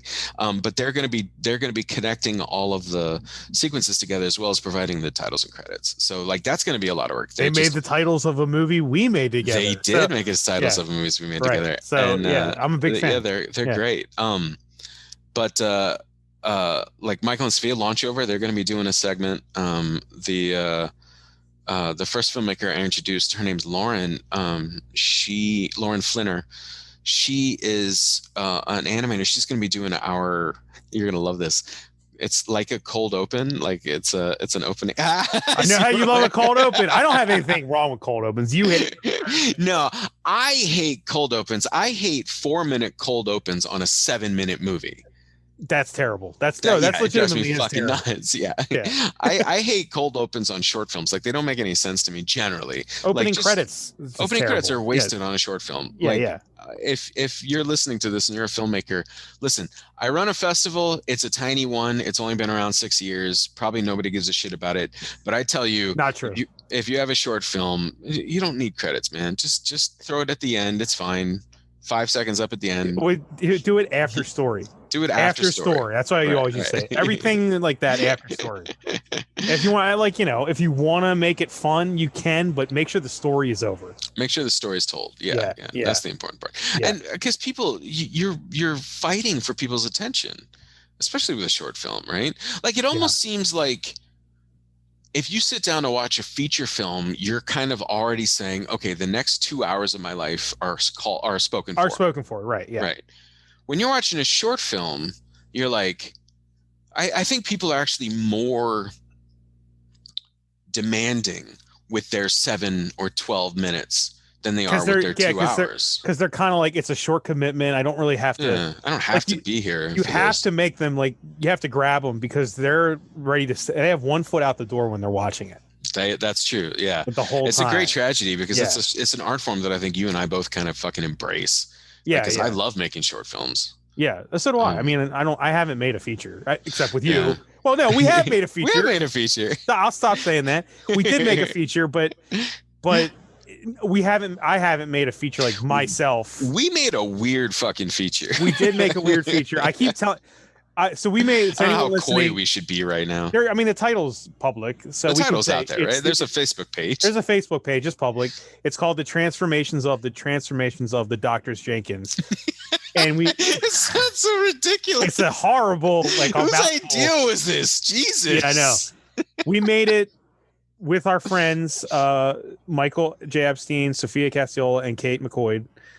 And we did it during the it's a pandemic movie. It's basically a pandemic movie. But it's more interesting than any pandemic movie I've seen so far. But I mean, honestly, if you look at my IMDb, if you discount the Soda Milk movie, which I argue the Soda Milk movie has a story, even if it's a Soda Milk movie. This is technically the first feature I've directed. Technically, the Jenkins is the first one. The Jenkins, yeah. I haven't made a feature. Oh, same here. Like the only thing I ever did on a feature before this point was I spent 14 hours on a beach in Melbourne, Florida, wrangling. So this fucking movie, I forget what it's called now. I think it's called. When I worked on it in 2003. Oh God. It was called First Time Caller, but it didn't get released till like 2006. Yeah.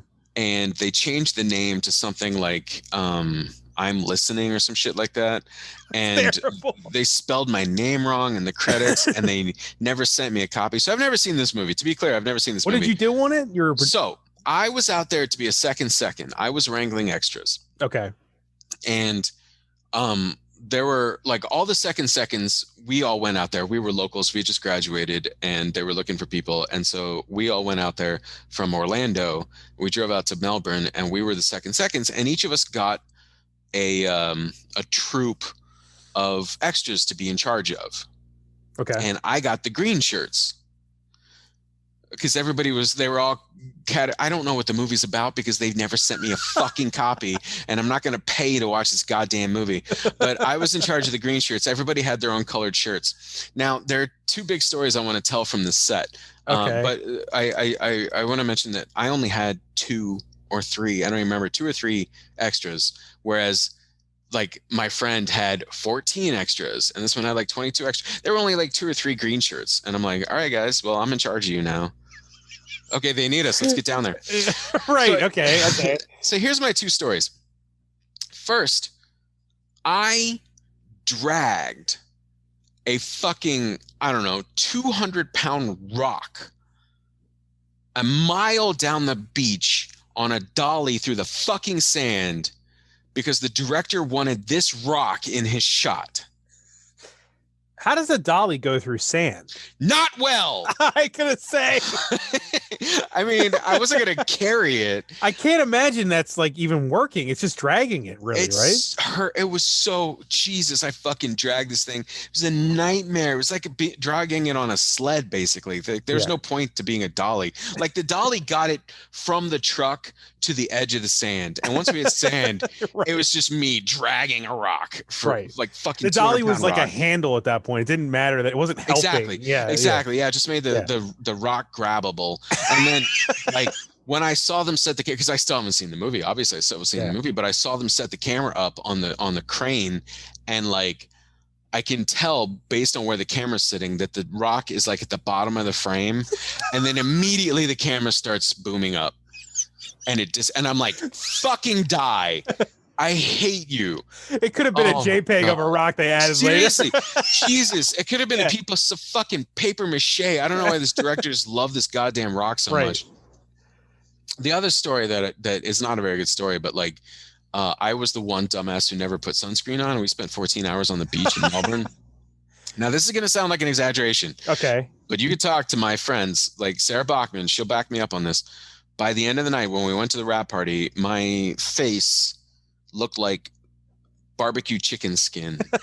Like it was black and oozy and red. Delicious. And crunchy. Yeah, crunchy. Like I showered before. Oh, it was terrible. It was a fucking nightmare. Should have seasoned yourself. Just seasoned myself up. Yeah. If you're I don't know if you were dating someone, they should just like licked it off, you know. No, that was during during my 10-year dry spell. Oh, Jesus. All right. Well, okay. And you've never seen this movie? I've never seen this movie. What's this movie called? Hang on, let me dig up. Is it on your IMDb? It is on my IMDb, but it says it's got one of those as credits on it because they misspelled my fucking name. Oh, how do they spell it? Saul? They spelled it with a V. No, they spelled Stull right. They just spelled Steven with a V. Okay. Bunch of dick bags. What's the name of this goddamn movie? Let's call him out. Let's call this fucking director and his beloved rock out. What if he's huge now? What if he's like really he's gonna sink your shit. He's gonna sink your shit. It's called I'll Believe You.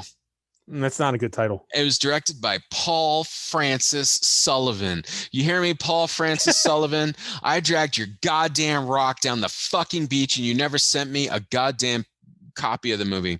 Hey, Paul Francis, thanks for listening, though. I appreciate it. So the last thing he directed was a short in 2009. Someone just knocked on my door. Why is somebody knocking on my door trying to deliver something? Late breaking news for the podcast is somebody knocking on my door. There's a guy in a mask. Hey, Jen, you want to? Oh my God. Am I going to witness like a break-in or something?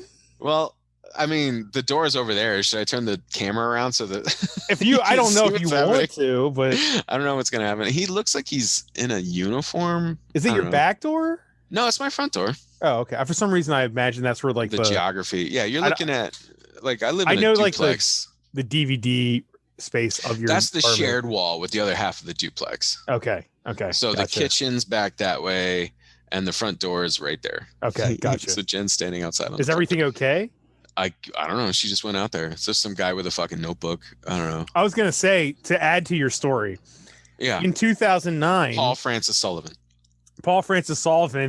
killed my dog. No. I was going to, I've only been like kind of making movies for like, or doing any of this, editing any of this for like 15 years. And it's not, I guess that's okay. But like at the beginning, I thought, okay, I got to do the whole work your way up thing.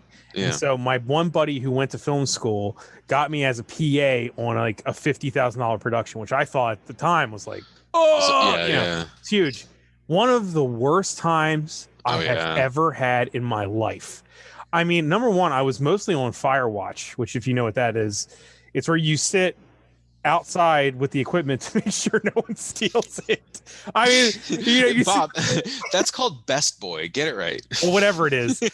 I just remember sitting there and my friend would come out. All the Best Boys listening to your podcast just got fucking furious with me. Fuck you. Yeah. I remember sitting there and my buddy would come out and see like, hey, what's up? And I'd be like, I don't understand. Nothing. Literally nothing. Nothing. I was like, I'm sitting in a suburban neighborhood watching a pile of equipment. I'd be like, I don't understand how this is helping me become a filmmaker. It's not. And he was like, it's really not. But I stuck with it through the whole way. The director barely remembered my name. And the reason is because at the time on Facebook, this was before Facebook became our entire lives and ruined Western civilization. My name was Timothy Faceneck on Facebook. That was my name. And so your name, but side note, you changed your name in our message thread to Thomas as a joke. And it still fucking comes up as Thomas like 6 months later. And I'm like, fucking Thomas. God damn it. Anyway, I'll change it back. It's fine. Tell me more about Timothy Faceneck. No, well, I was Timothy Faceneck, and like half the people in the production would call me Tim and half would call me Bob. And nobody, and even when I would correct them, I'd be like, "My actual real name is Bob." And I was like, "Because they're like, no, we have this much brain space for you. You're too late." I'm not trying to dog it like you did. What's his name? Paul Francis Sullivan. PFS, the good big old PFS. But nothing against the movie. It was called Heaven Burns. It was about pill addiction. Okay. The movie is not my cup of tea. The people making it do not see film the way I do. Everyone on there was like Christopher Nolan, Dark Knight. Whoa! Like that's like what they were like. But I had to lug things up and down. I was still a fat dude, and I had to like do all this shit. I'm like looking at all these fit, hot people that were doing all the like important stuff where they're gonna get credit. I'm like, why the fuck? And as the fat guy lugging 300 pounds of water up steps. You remind me of so many stories I want to tell, but go ahead. That's in the end I was going to say like that experience, which I kind of gleaned from yours, was the last time I did PA work. I was like, I'm never doing this again because no one remembers. Balls. My credit doesn't matter. Yeah. I'm not going to work my way up. I was like, if I'm going to do anything, I'm going to use a fucking camera and make my own thing no matter how bad it looks. Yeah. And that's kind of how I started. Cause I was like, I'm never doing this shit again.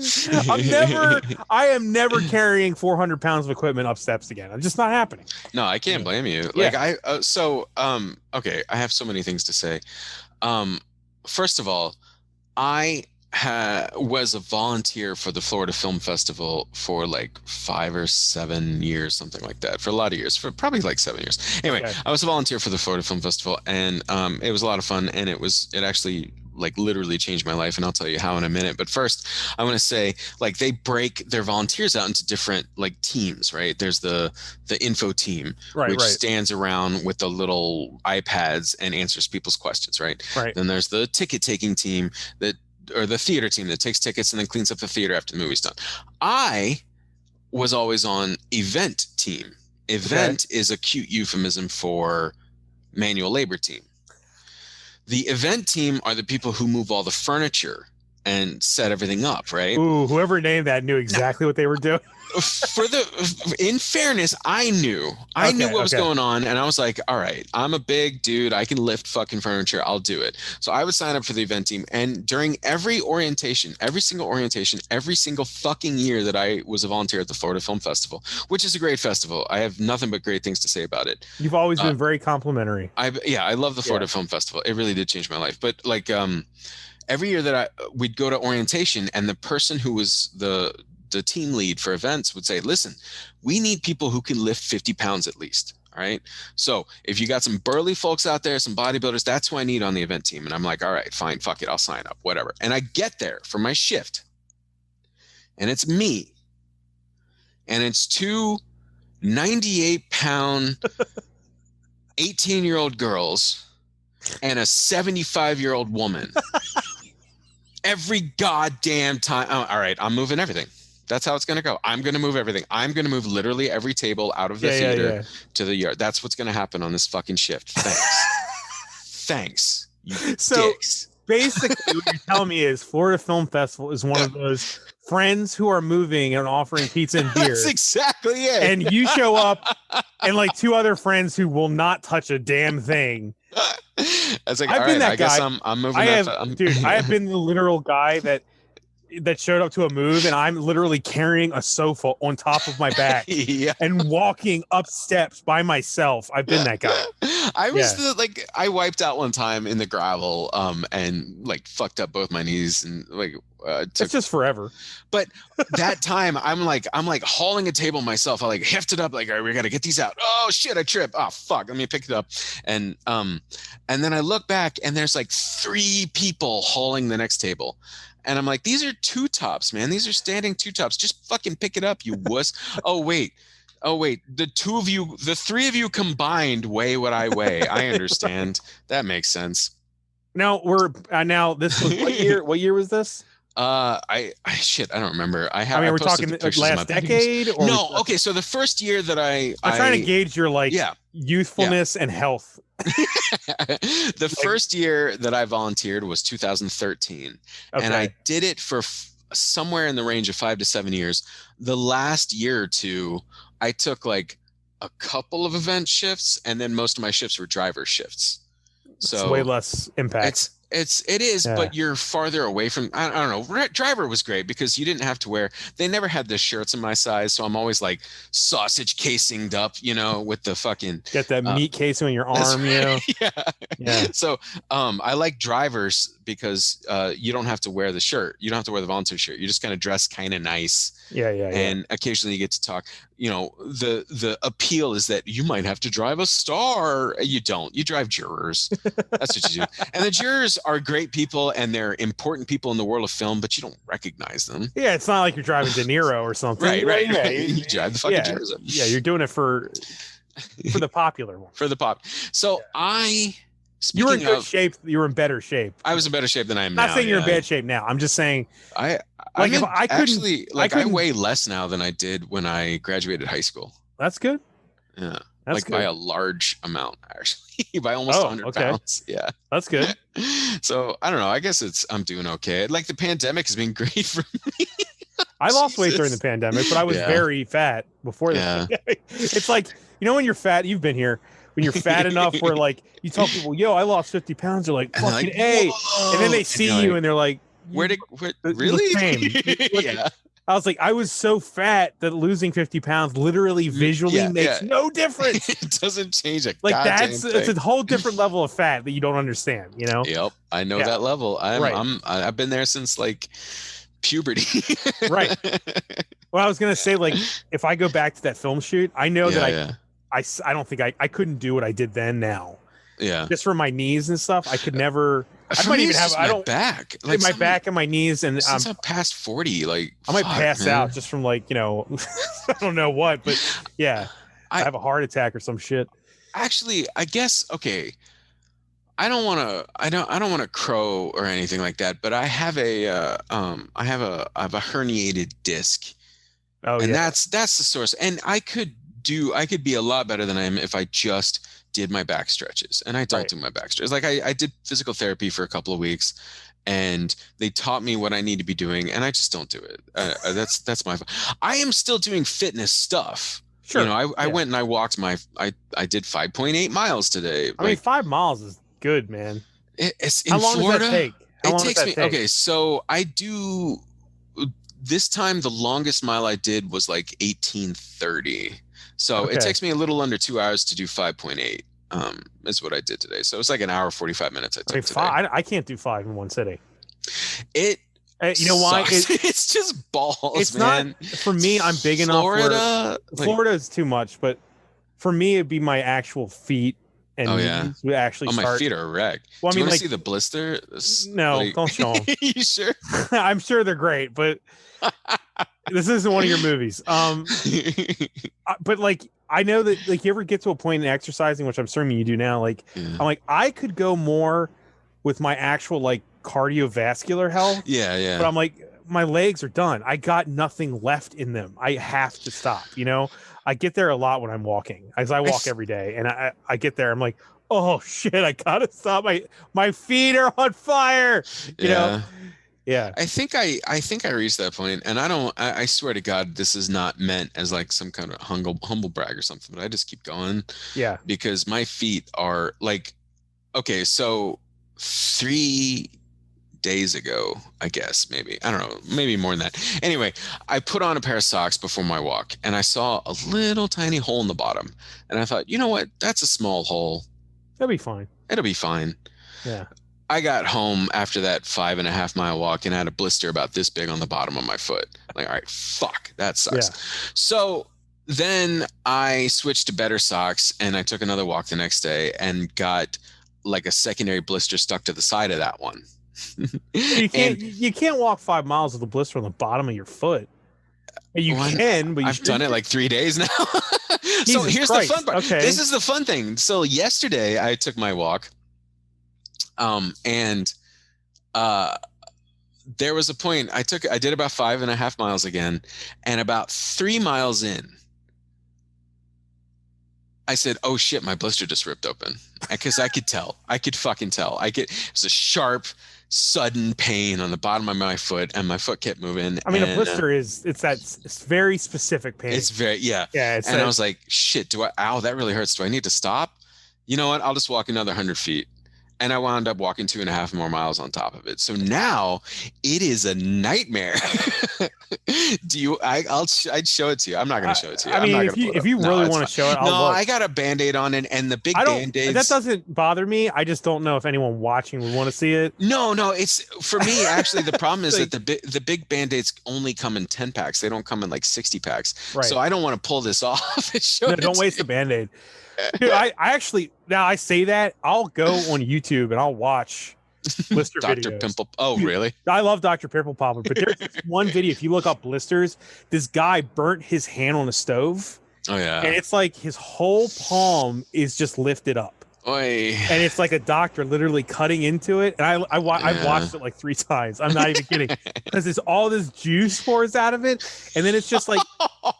It literally looks like a scene from the first Hellraiser with the skin, like just the raw to the touch skin, and the guy. That's what my face looked like on the Melbourne beach. Right, exactly. Yeah, it just looks like even the slightest nudge of anything. It's, it's like touching a nerve. Yeah. I've watched that video though like 3 or 4 times because it also, when you burn yourself, it has like all this excess like white goo from the like the white blood cells and white shit. blood cells accumulating. Yeah. So like they open it, all the juice pours out. Then he's like, stop calling it juice, you fucker. What's all that goo? And it's like this giant glob of white goo. It's terrible, but I can't stop watching it. I like have to watch it. I love pimple popping videos too. Okay, so I don't want to I don't want to sound too, I don't know. I told you, I sort of walk this line between staggering arrogance and just like obsequious self-deprecation. But like, sure. I made a short film that is available for free to watch right now. And I never felt like it got the love it deserved. It was called B is for Back Knee. Yes. Oh, you watched it. So I was really proud of this one because it was like the first one that I lit myself and edited to completion and all this stuff. And I was really proud of it. But it's about a poker game. It's kind of a back knee. But now you have gotten in my fucking head because I never thought about that movie as being very like revelatory or vulnerable of myself. And now I'm thinking, you know what? My back is kind of gross. Like, is this me? Am I the back knee guy lying in bed, like the drooling, insipid brother getting his back pimples popped? Oh, wait a minute. You didn't make it clear. Do you like watching Dr. Pimple Popper stuff? Are you into that? I don't know. Okay, so I have as a sick and wrong guy, I would assume you would be, but I have seen. Okay, so people who know about the festival are often kind of startled by how sensitive my constitution is. But here's the problem. Okay, I don't want to go off. This is another soapbox of mine, so I'm going to try to hold it together. But you know how when people say, they straighten the pens on their desk and they're like, I'm so OCD. I want to beat them in the face with a cinder block because right, that's not really OCD. That's not what OCD is. OCD, obsessive compulsion, these words mean something. So anyway, fucking forget all that. Just my point is that I have a real hard problem shaking images and thoughts. Like there's this thing that'll happen where like, if you're like lying in bed, I'm like lying in bed at night and I see Jen sitting there and like, I think, I I got a pen over there on the nightstand. I could just jam it in her ear and she'd be dead, you know? And like I'm laughing because Jen is sitting behind she's sitting right there. Yeah. Yeah. The thing is, one of the flavors of OCD is like, I feel like everybody has thoughts like this, Yeah. but most people, like the vast majority of people, they just pass out of their heads. Right. Yeah. With OCD, you get these thoughts and you can't shake them. It's not because you like them. Right. It's not because you want to do them. They're bad thoughts. They just stick in your head. So for me, it's largely images. Right. So I love watching Dr. Pimple Popper, and then I hate myself afterward because I'll watch something on Dr. Pimple Popper and I'll be like, oh, that's so nasty. Wow.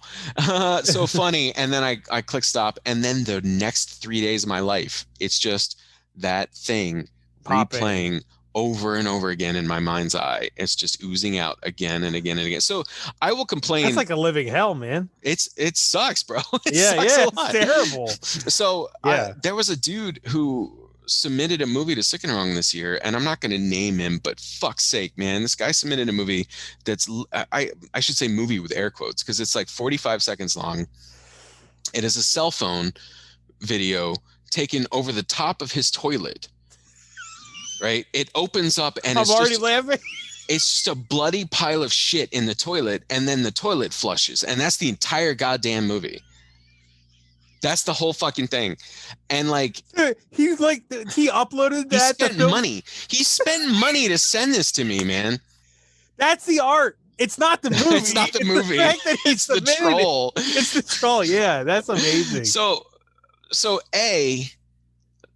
I'm insulted that he thinks this kind of shit would fly at Sick and Wrong because that is not what we're about. But B, now I'm pissed off because in the weeks since then, I have had the image of his bloody shit just pop unbidden into my head whenever I don't want it there. Wait a minute. So I know you don't want to talk about it as much, but like, is the video just of it sitting in the toilet? No, then it flushes. That's it. Yeah, but it's already in the toilet. So it's not like a video of him like squirting out of his ass. No, he took his bloody shit. Like it's all legit. It's all unsimulated. He made that very clear in his cover letter. But he took a bloody shit and then grabbed his camera and said, I got to film this and send it to Sick and Wrong. That's not what that's not even that fucking die, man. Like, God, that's hilarious, dude. I don't know. Like, even if it might have been better if he filmed himself shitting at least. Yeah, I mean, like at least that's something. You know, that's a story. Shit in the toilet, and then it flushes away. And show a shot of your face going, and then the shit comes out. That's a story. No, see, that would be like editing, and there's no editing. I love it because it's just like, yo, look at this dung I took, man. I know. It's fucking like, what is this? It's a film festival. It's like, you think this is what, and I have a whole category. Like I put it on I gave myself a little ratings guide, and I have a little category like for movies that I'm insulted that people submitted. Like a couple years ago, there was a guy, again, it's a cell phone video. And again, the guy spent, like, it was late submission period. He spent something like $25 to submit this. Yeah. But he submitted a cell phone video of himself sitting in a chair in front of a TV. And he's looking awkward and uncomfortable. And it goes on for about 20 seconds. And then a title card comes up on screen that says, forced to watch the Kardashians for 12 hours. And that was his entire movie. And I'm like, that's so nothing. It's nothing. It's nothing. I mean, thanks for your $25, man. But what the fuck? Like, this isn't a movie. Do you kind of wish to know? I want to know what these two guys, the Kardashians and the bloody poop guy, did they do anything else with their films? Their films. Okay, so I know the poop guy does make movies, and I've seen a few of them because he submitted some in previous years to Sick and Wrong, and they were like.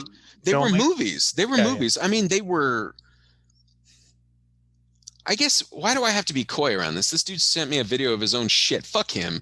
Like, I don't have to be nice. I don't have to be cute for this dude. Fuck this guy. But his movies are amateur. They're, you know, he thinks like he's an actor, and most of his movies are built around like a monologue followed by like one shot with a like a CG monster that runs through or something, and that's the end of his movie. But they're like movies, at least. Like you would expect to see them at some regional festival, you know, some or like low a budget 48 hour or something. Or like a 48. Yeah, that's what you'd expect. So this shit in a toilet, like I just don't know what the fuck is wrong with him. Like what he was thinking for this moment. It's exponentially funnier too that this happened to you. To me. not on the when you did the film contest. It happened to the actual festival. To the actual Somebody festival. Put it on Film Freeway and then submitted it with money. With money. Spent money. They didn't like go, it was 72 hours. It totally got away from me. Here's a video of my shit. That didn't happen. This is a guy submitting it as a film. That's hilarious. And shocking. No, I was going to make a joke. He included the audio for it is a Buzzcock song that I would bet $10 million he did not have the rights to. I would bet $14 trillion he did not have the rights to this Buzzcock song. Wait a minute. So is the video? Is it video or is it just a photo? No, it's a video. Oh, okay. It's sitting there for a minute. And then the toilet flushes, and then it goes down the toilet. I should send it to you. Like, goddamn. It's just like, why did he do it? Why? Has he gotten in the festival in the past? No, he's never gotten in the festival. And so maybe he downgraded pissed. That much, and then. Here's the thing, man. I thought maybe he was like, you know what? This guy has rejected all my films. Fuck him. It's worth the submission fee just to make him look at my shit. I thought that might be the case. I almost respect that if that was true. But he has liked so many Sick and Wrong posts since that point. I think he legitimately, like, he's never attended the festival. Right. He doesn't know what we're about. Like, I mean... Please share this on the Sick and Wrong page so that he listens to it. So he listens to it. And like, I know, like, there's no two ways about it. Next year, you're just going to get like something even worse. Fuck, man. Is there like a Chrome extension that'll block poop from the screen? But I mean, dude, let's say he did it. It's money. It is money, but I feel like it's like an insult, right? Because he's like saying, it is, yeah.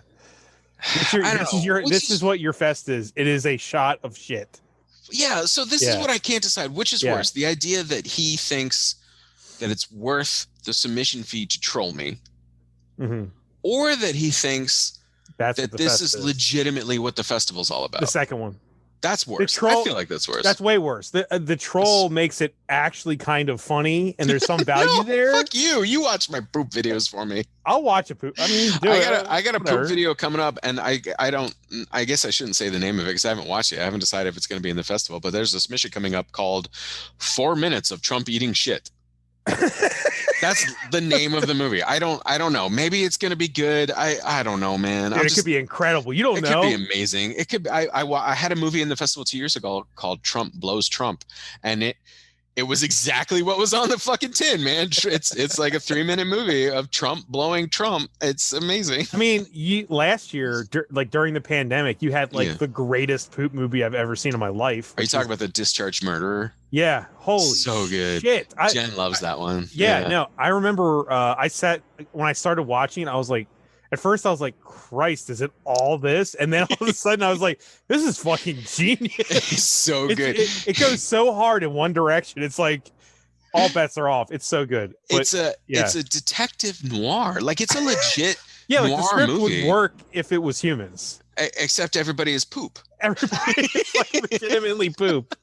Yeah. This one guy, at one point there's like a shootout and this guy's like, ow, you shot my corn off.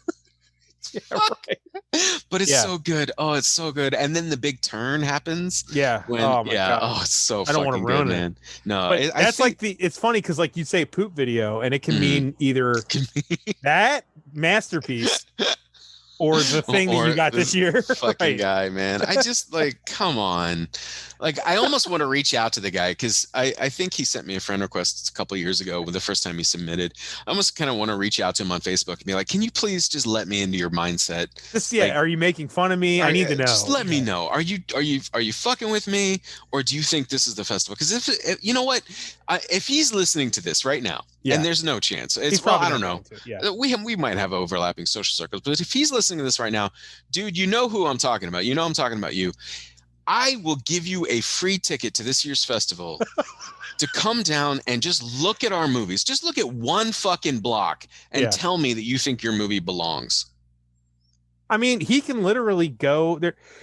I mean, a lot of them are available on the website. That's with right. links. I spent You spent all that time making the website. All the time making that archive. Like Right. no other festival has that. That drives me nuts. I always want to Yeah. know, did this play that festival? Did this play that? Oh, they don't have an archive. No archive. Sickandwrong.com. Or sorry, fuck. I fucked it up. Oh, fuck. Oh my fuck. God, dude. Sickandwrongfilm.com. It's the N, not N. It's the N. Letter N. N is in November. Yeah. Sickandwrongfilm.com has a complete archive of every movie we've ever played. And every time I don't have, so some of the movies are online, but the festival, the creators haven't told me. But like, for instance, you and a lot of creators told me, hey, my movie's online. Here's the link. As soon as they do that, I put it on the archive. Yeah. I mean, so if you want to watch, it's public. Yeah. You want to watch Timecrave? Sure, you could go straight to YouTube, or you could come to sickandwrongfilm.com and look in the archive and figure out which year Timecrave. I'm just saying, this guy can do that right now. He could do that right now. He can see the kind of stuff we play. The stuff that not you played, that you accepted. That we accepted. Yeah, exactly. Yeah, like you accepted this. This is what it is. It's not fucking like. It's not Reddit videos of people getting into fights at Walmart or something. Oh my God. Yeah. Sick and Wrong Film is not World Star. It's not World Star, right? And you obviously, I feel like since the time we've known each other, this has been a struggle for you because the title. The sad fact is the title of what you do, the title of the film festival, it could go either way. It could be what it is, what you are. Yeah. Or it could be some edgelord, some fucking gore porny kind of, all rape videos or something. You know what I mean? Like just terrible. No, stuff. You're right. You're right. Because I went. You're like the opposite of that. Yeah, I went to a festival one time, and I don't want to call it out, but it was specifically a one of these hardcore horror festivals, right? And I got 2 of my movies into it, and so I went, and I won't say where it is or when it was or anything like that because like it was my fault. Because I didn't know what the term hardcore horror meant. And so I get there and it's all like, standard def camcorder videos of women being subjected to sexualized violence by dudes in Halloween masks, That's like it's sad that that's like a category, but it is. Yeah, that's like 80% of this festival. Oh yeah, and I get these movies. I get people submit these movies to me all the time. Sick and Wrong is not for that. So this is the way I think about it. And I kind of screwed myself with the name. I thought the name was catchy. I thought it was better than the word underground. I thought underground was sort of a malleable word that doesn't really mean anything. So when I say that Sick and Wrong is a festival for weird movies, right? You hear that. If you are, and I promise, I swear to God, before I say this, I promise there's no judgment in what I'm about to say. Okay. If you are someone who has only ever seen movies at your local Cineplex, all right. Now, to be clear, before I continue, I think that there's a rich and full life to be lived by these people who only see movies at the Cineplex. It's fine. There's no judgment here. But if you have only ever seen movies at the Cineplex, the idea of a quote weird movie means something very, very, very different to you, right, than it does to somebody who has seen, say, The Holy Mountain, right, or Eraserhead, or Pink Flamingos. Okay, right. So if the weirdest movie you can think of is, I don't know, Hostel, or even like something, even like I felt like The Matrix. Is The Matrix? Like The Matrix is fucking weird, and it was a big release movie. It's weird, yeah. It's weird to think of The Matrix as weird for me, but yeah. Well, yeah, because we plunge ourselves into weird shit all the time, right? To me, it's not weird at all. It's actually expertly. But if you look at somebody, no, it's great. It's it's a well-made movie. But if you think about it from the standpoint of somebody who's only ever seen like. I don't even know what movies were playing before, but like you've seen, maybe you've seen you've seen Rocky and you've seen Terms of Endearment, and then you see The Matrix, right? Matrix, The Matrix seems weird. Yeah, it does seem weird. It's taking place on two different realities. It's asking something from you. It's asking something from you. Exactly. A different type of ask. Like Rocky's asking for you to get into the characters and the drama, whereas The Matrix is asking you for something totally different that you're not normally asked. Right. Right. Yeah. And it was a big release. So if the weirdest movie you can think of is The Matrix, then I tell you I run a festival called Sick and Wrong, and you go, oh, it must be a bunch of horror. Yeah. And I'm like, no, it's weird movies. And you're like, no, it wouldn't be called Sick and Wrong then. Like, but if you have seen The Greasy Strangler, if you have seen Roar, I don't know if you ever saw Roar. Roar is fucking crazy. Or like even David Lynch or David Lynch. Yeah. You have Cronenberg, stuff like that. You have seen Naked Lunch. Mm-hmm. And I tell you that I run a festival for weird movies. Well, you have a totally different idea in your head, I also think that people tend to go like when I first saw like the title like on Film Freeway, because that's how how we met. I found your thing on Film Freeway. Yeah, why did you submit Black Jeans Woe to this festival? I mean, it's milk. I mean, I like honestly was like, I saw it and I actually went to the website and looked it up. Because to me, I saw it and I was like, is this essentially like, is it a horror thing? Is it like, a porn fest? Like, is this something a guy that makes horror films and loves Steven Crowder? You know what I mean? Like, I don't know what this is. Crowder. But you know what I'm saying? Like, I don't know what this is. So I looked it up and I was like, all right, well, Black Jeans Woe it does have the song, but I find people find naked men taboo, naked fat men even more taboo. Yeah. Milk and vegetables on naked bodies and stuff. Like, I was like, okay, from what I'm seeing, it fits. And it doesn't look like something that I'd be ashamed to be in. You did about 1,000% more work than most submitters do, because you looked at the Film Freeway page and then you went to the website. Yes. Because the name worried me.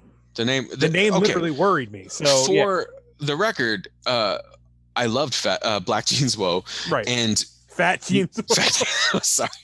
And you won a sickie for that. You won a sickie. Mike technically did, but yeah. Yeah. It was for music. Because that goddamn song is the catchiest fucking music Mike's I've ever heard in my life. He's a talented guy. I would like to do a podcast with him. He should tell him if he does that. Yeah, he would do it. But yeah, I get so many requests constantly. Constantly, I get requests for people who want a waiver for their movie, and 90% of their requests don't even tell me about the movie. They're like telling me about their situation. We're struggling student filmmakers, or we're Brazilian filmmakers or Irani filmmakers, and like we don't have a lot of resources. Can you give us a waiver? And I'm like, fuck, man, can you please just tell me something about your movie, please? Something. Yeah. And then they tell me about their movie, and it's like, I could read you some of these emails, but they're like, this is a movie about a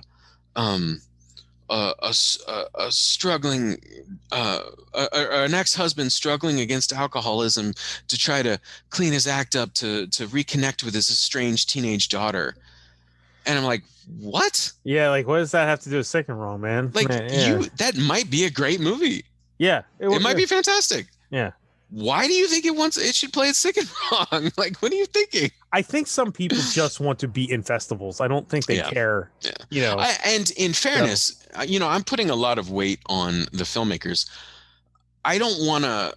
There is a misguided but energetic notion among film communities right now that all fests are scams.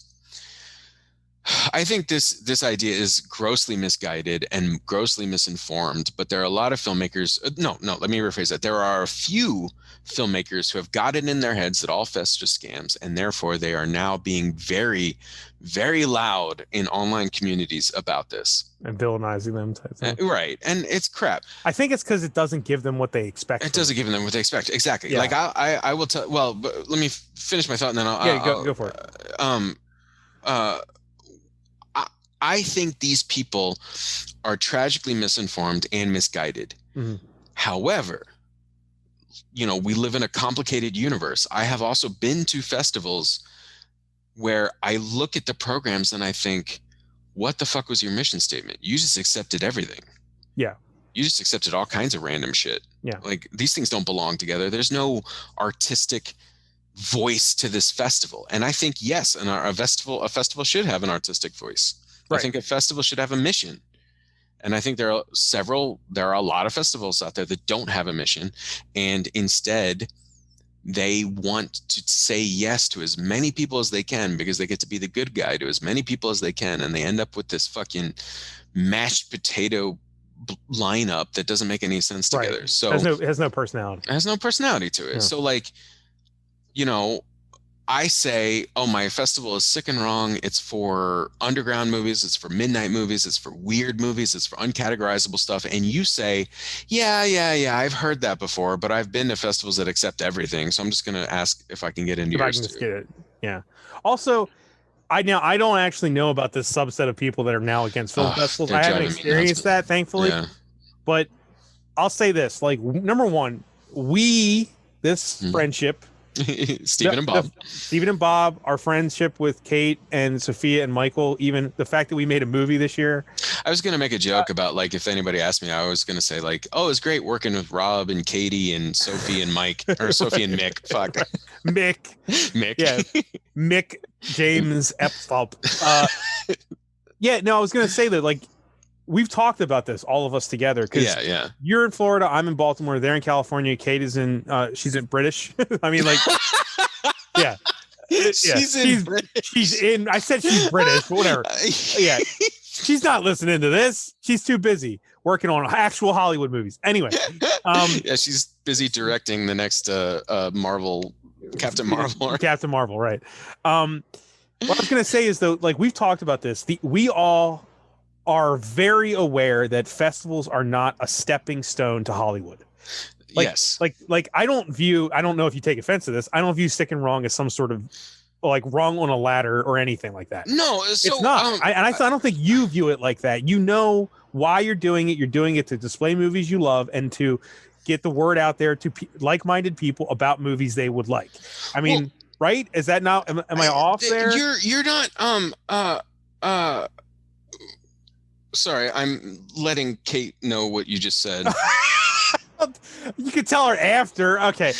No, so okay, let me respond to that. My driving force, my single most important motivation when I created Sick and Wrong was not just to have the weirdest movies, was not just to have the bizarre stuff. My overwhelming desire was to create a space that filmmakers would want to be a part of, right? Where they would feel welcome to. So I will tell you, anybody listening right now, Sick and Wrong is not a market festival, right? There are no distributor scouts in the audience, or if they're there, they haven't contacted me. They're just there because they love it. They're just there, they love it. Yeah. Sick and Wrong is a place for weirdo creators to come and hang out with other weirdo creators and, you know, get drunk and watch each other's movies. And I think, do I think this is a noble goal? I don't know. That's a stupid question that I just asked myself. I wasn't trying to throw that on you, but yeah. But I do think that it's worthwhile. I think it's worthwhile. I think you enjoy it. I think there's value to you personally.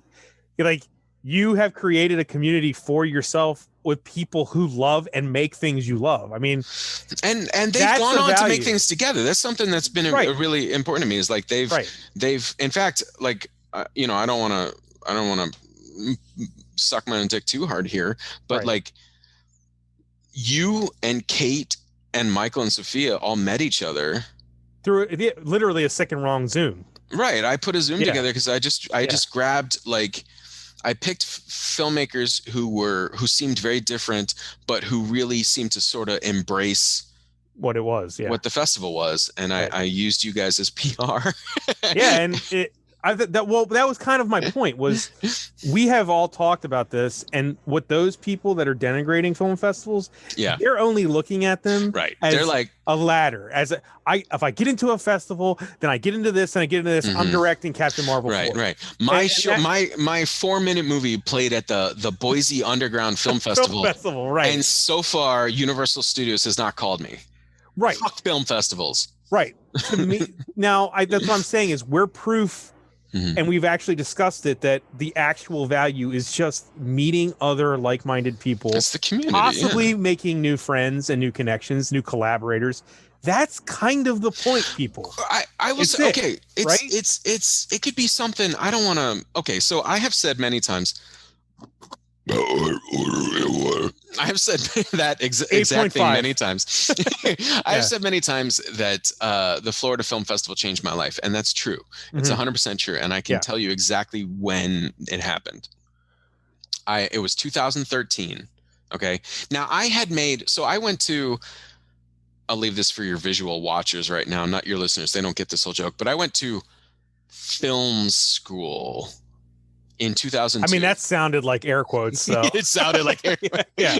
So I went to a place that's sort of a film school in 2002 and graduated in 2003. And I made a movie in 2003. I made a short film on 16 millimeter. Mhm. I raised a little bit of money through dumb means. It doesn't matter. I shot a film on 16 millimeter, and wow, real film. No, it was crazy. Yeah. And we developed it, and did the telecine. I had my DP. I've never done that. Yeah. I admire that.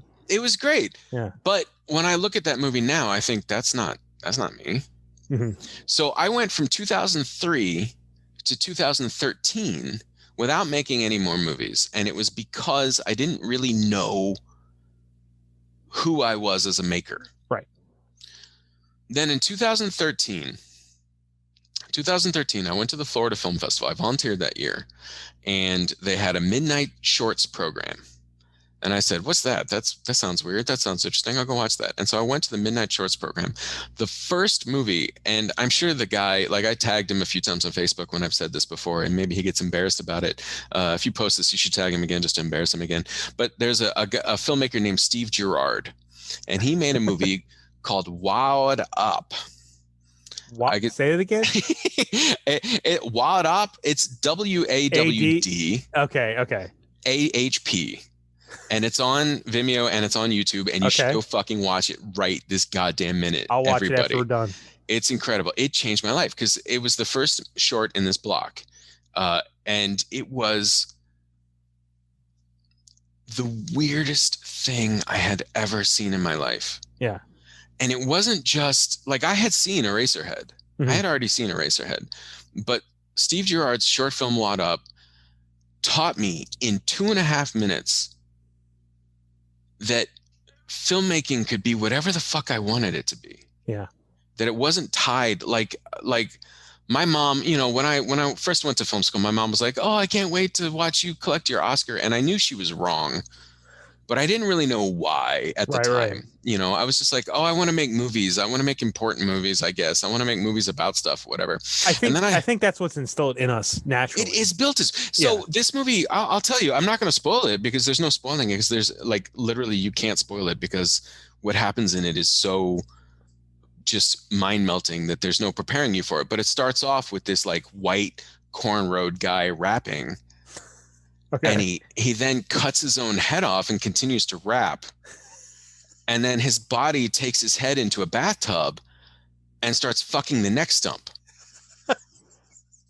And I mean, that's kind of a spoiler, to be honest. Then it gets weird. Okay. At that point is when it starts to get weird. And it was amazing. It was beautiful. And it was unlike anything I had ever seen before in my life. And two things happened at that moment that planted two seeds. First of all, it made me know what kind of movies I wanted to make. Right. Like, I walked out of the theater that night after that hour and a half, and I was like, oh, this is my life now. This is what it's going to be for me. It also planted the seed because it made me want a whole festival of shit like that. Right. You wanted to concentrate it into your veins. I did. I wanted nothing. Yeah. I never wanted to watch another theater movie. I just wanted this, constantly this, just pumped into me like that body was pumping its cock into this neck stump of the.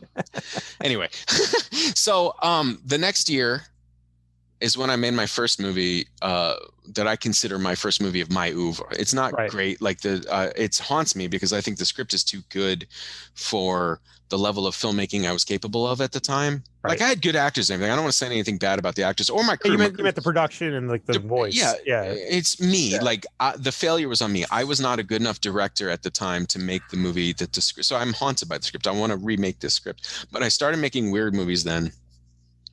And then in 2015, I decided, you know what, we're going to make a festival. I'm going to make a festival. I'm going to make a whole festival dedicated to just this shit. I didn't get it. I came up with the idea in 2015. I started getting things moving. The first one was in 2016. And I thought that it was going to be a one-off. I thought it was just going to be a little one-time event for me to have fun, kind of maybe get it out of my system, maybe. But there was so much response among filmmakers. It's an interesting category that's not held up. It really is. Yeah. One of the things that I loved, that I discovered about when I started running this festival is that like there are a lot of, and this isn't like, I don't think you fall in it. Well, maybe you do fall in this category. I don't know. You tell me. But this doesn't cover all the filmmakers who play it sick and wrong. But there are a lot of filmmakers who play it sick and wrong whose movies, like in general, they work day jobs in the industry. They edit commercials, or they edit industrials, or they archive corporate training videos or something like that, or they stage the glistening burger patties for Wendy's commercials or some shit like that. Yeah. And they get really kind of frustrated and they make some kind of bizarre catharsis movie on the side.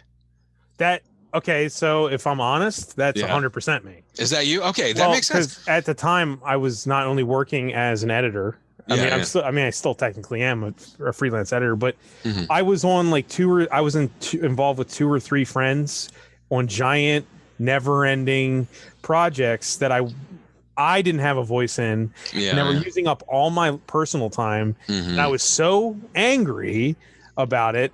And they're good people. I love them, and it's still to this day. But like, I went and started making my own stuff, and it flew out of me, and I did everything I wasn't supposed to do. I did like literally. You've seen even like going back to poetry. I did everything I wasn't supposed to do. Everyone told me I wasn't supposed to do this stuff. I did it. Then I ended up winning like an Independent Spirit Award and stuff. And I was like, okay, so if I just open my brain up and let out everything in my life on this, it works, and people respond to it, and it also gets out all the anger and frustration I have with all the normal stuff I got to do. Yeah, and that's what, like, there's this well, I don't want to talk about that anyway. But that's I want to tap into that. I feel like there's this real, like, this rich, throbbing vein of interesting shit running through people that gets tamped down most of the time. And Sick and Wrong is all about like slicing that shit open and letting spray all over the place, And I think if I can compliment you, I would permit it. You'll permit it. I'll say this, like, to go back, like when we were talking about me worrying about Sick and Wrong, I got that vibe, and what the vibe that I made sure, and I think you kind of, with your actual social media, you fixed it in my brain, because I was like, is this like a hate festival? Yeah. Is it is Sick and Wrong mean like, we're going to make like homophobic movies or something like that? That's you know what I mean? Like it sucks because you didn't intend that, but like I thought wrong. What is wrong? No, you're right. And you on your social media totally cleared it up for me, because I remember you posted like there was a discount for LGBTQ and all that. I was like, all right, this is the right type of wrong. It's wrong as in like social standards. It's not wrong as in like, let's fucking punch down, like none of that. So that in my brain solidified it into the exact voice that I was drawn to. I hope we're not talking too lofty here, but no. But I mean, maybe because I don't think I would have. I mean, like, if it was the other way, I would have been like, please don't play my movie. I want out. No, I hate that shit. Like, it drives me nuts. I've been to those festivals, and like, I get those submissions. I get the people who think, the edgelords who are sitting there thinking that like offense is the fun thing, and I mean, offense in a certain way is okay. Like, it's offensive to watch someone fuck their own neck. Right. Yeah, you know. But for instance, and I don't mind calling them out. They can fucking block me on Facebook. I don't give a shit. But there's a filmmaker, and I don't remember their name, but they submitted a movie, at least 2 for sure. I think maybe 3 different years in a row, and it was the same movie. It was a fake commercial they called Transgender Barbie, Yeah, no. and it was everything you think it is right now. I don't even have to describe it. It was just, wow, transgenders sure are goofy, huh? And fuck you. And it's probably, I'm assuming that this is a white dude making. Oh, definitely, 100%. Yeah, it's a white guy making. No. And Sick and Rock's not all about that. Not about that. Why did he submit it more than once? I don't know. Like, not only are you making that, but you're also a moron. Right. Like, you didn't get in, dude. Stop. Yeah, it's not like a re-edit or a reshoot, or it's just the same fucking thing over and over again. And like, I don't care. Like, I get kind of insulted, but all it really means is that they haven't done their research. You know, right. they're sitting on Film Freeway, and it's a loaded term these days. Done their research. Oh shit, yeah. Fuck no. So they haven't. I know what you mean. I'm joking. I'm joking.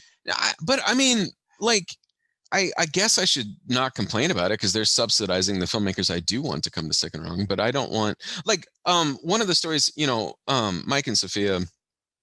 I never call him Mike. You guys call him Mike. It's weird. I don't call him Mike. Anyway, Sophia calls him Mike. Yeah, but so she's married to him. So like, I always call him Michael. I try to. Michael. But they told me, so I hounded them one year at Genre Blast. Like, I met them at Genre Blast, and was it the year we met? No, it was before that. It was like the year before that. And I brought I brought a bunch of Sick and Wrong tote bags, and I was handing them out. And the Sick and Wrong tote bag features the one that I was handing out features a piece of art by Jimmy Giegerich, and it's great. It's gorgeous. It's Jimmy, like I don't know if he listens. He doesn't. I don't think he doesn't listen. It's probably, but he's a good friend. He's a great artist. But he has a very like horror adjacent oeuvre in his art, I would say. I don't think you'd be mad to hear me say that. No. I mean, he makes horror shirts for a living. Yeah, he makes horror shirts for a living. And that's great. So I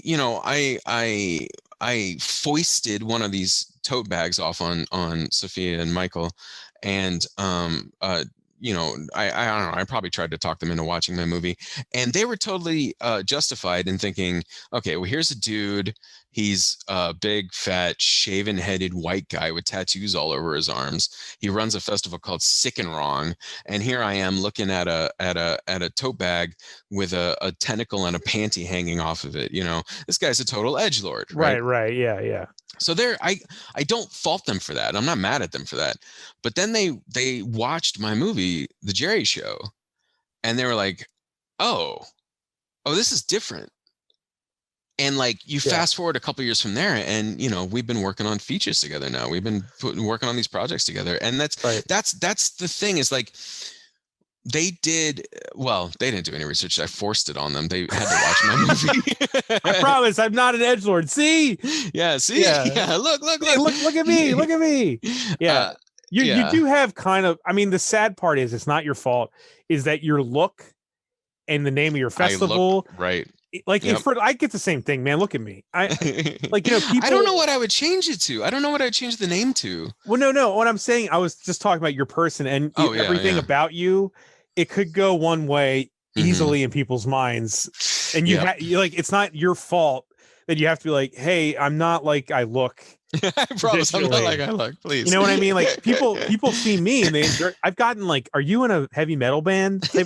Or, you know, are like, you? No, I can't play an instrument. I don't know anything about music, but I get that kind of shit. Like, oh, that guy he reads too many comic books. That dude probably lives on Reddit and like, right. Yeah. You got to like convince people because of the way you look and the things you like, that like, no. I understand how you could think that. No, I could. But if you look at me and you're like, oh, there's some, you know, Reddit incel. I'm like, okay, I understand why you think that. Give me a minute. Just give me a minute, please. Yeah. Like, look at that guy over there. I bet on a Trump thread he says, well, actually. I swear to God, that's not me.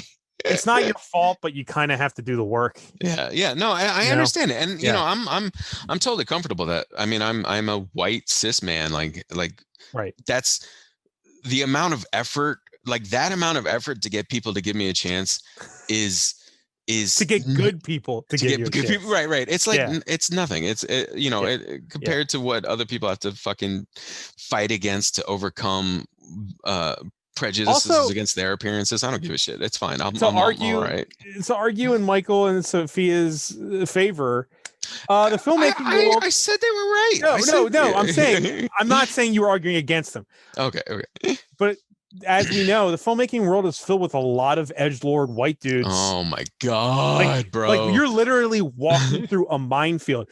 That's why, like, when somebody tries to friend one of us on Facebook, we all go, "Is this like person vetting okay? Do you know this guy? Is this guy cool? Anybody know if this guy, like, is he an anti-vaxxer? Give me something. I want to make sure it's okay." But like, because it's a minefield in the filmmaking world, just like I'm sure everywhere. But man, filmmaking attracts some egotistical white men.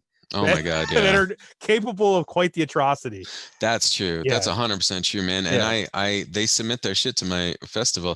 And okay, okay. I don't know how many filmmakers listen to your podcast. I don't know either. I don't even know who listens to it. Who listens to it. Well, Michael Winslow fans and Eve 6 fans. There you go. That's it. Man, what does that fucking that Venn diagram look like, man? But like, there will be filmmakers who submit to the festival and in like 1 minute later send me a friend request. And I'm like, I think this may be premature. Like, just wait. Oh, you went mute. Why'd you go mute? Did you go mute? Did I go mute? I can't hear you right now. Can you hear you? My volume's up. My shit's all together. Is it Jen's fault? Jen, hear me now? I can hear you now. I turned my mic off by accident. Oh, good job. There's a button down here. My belly hit it.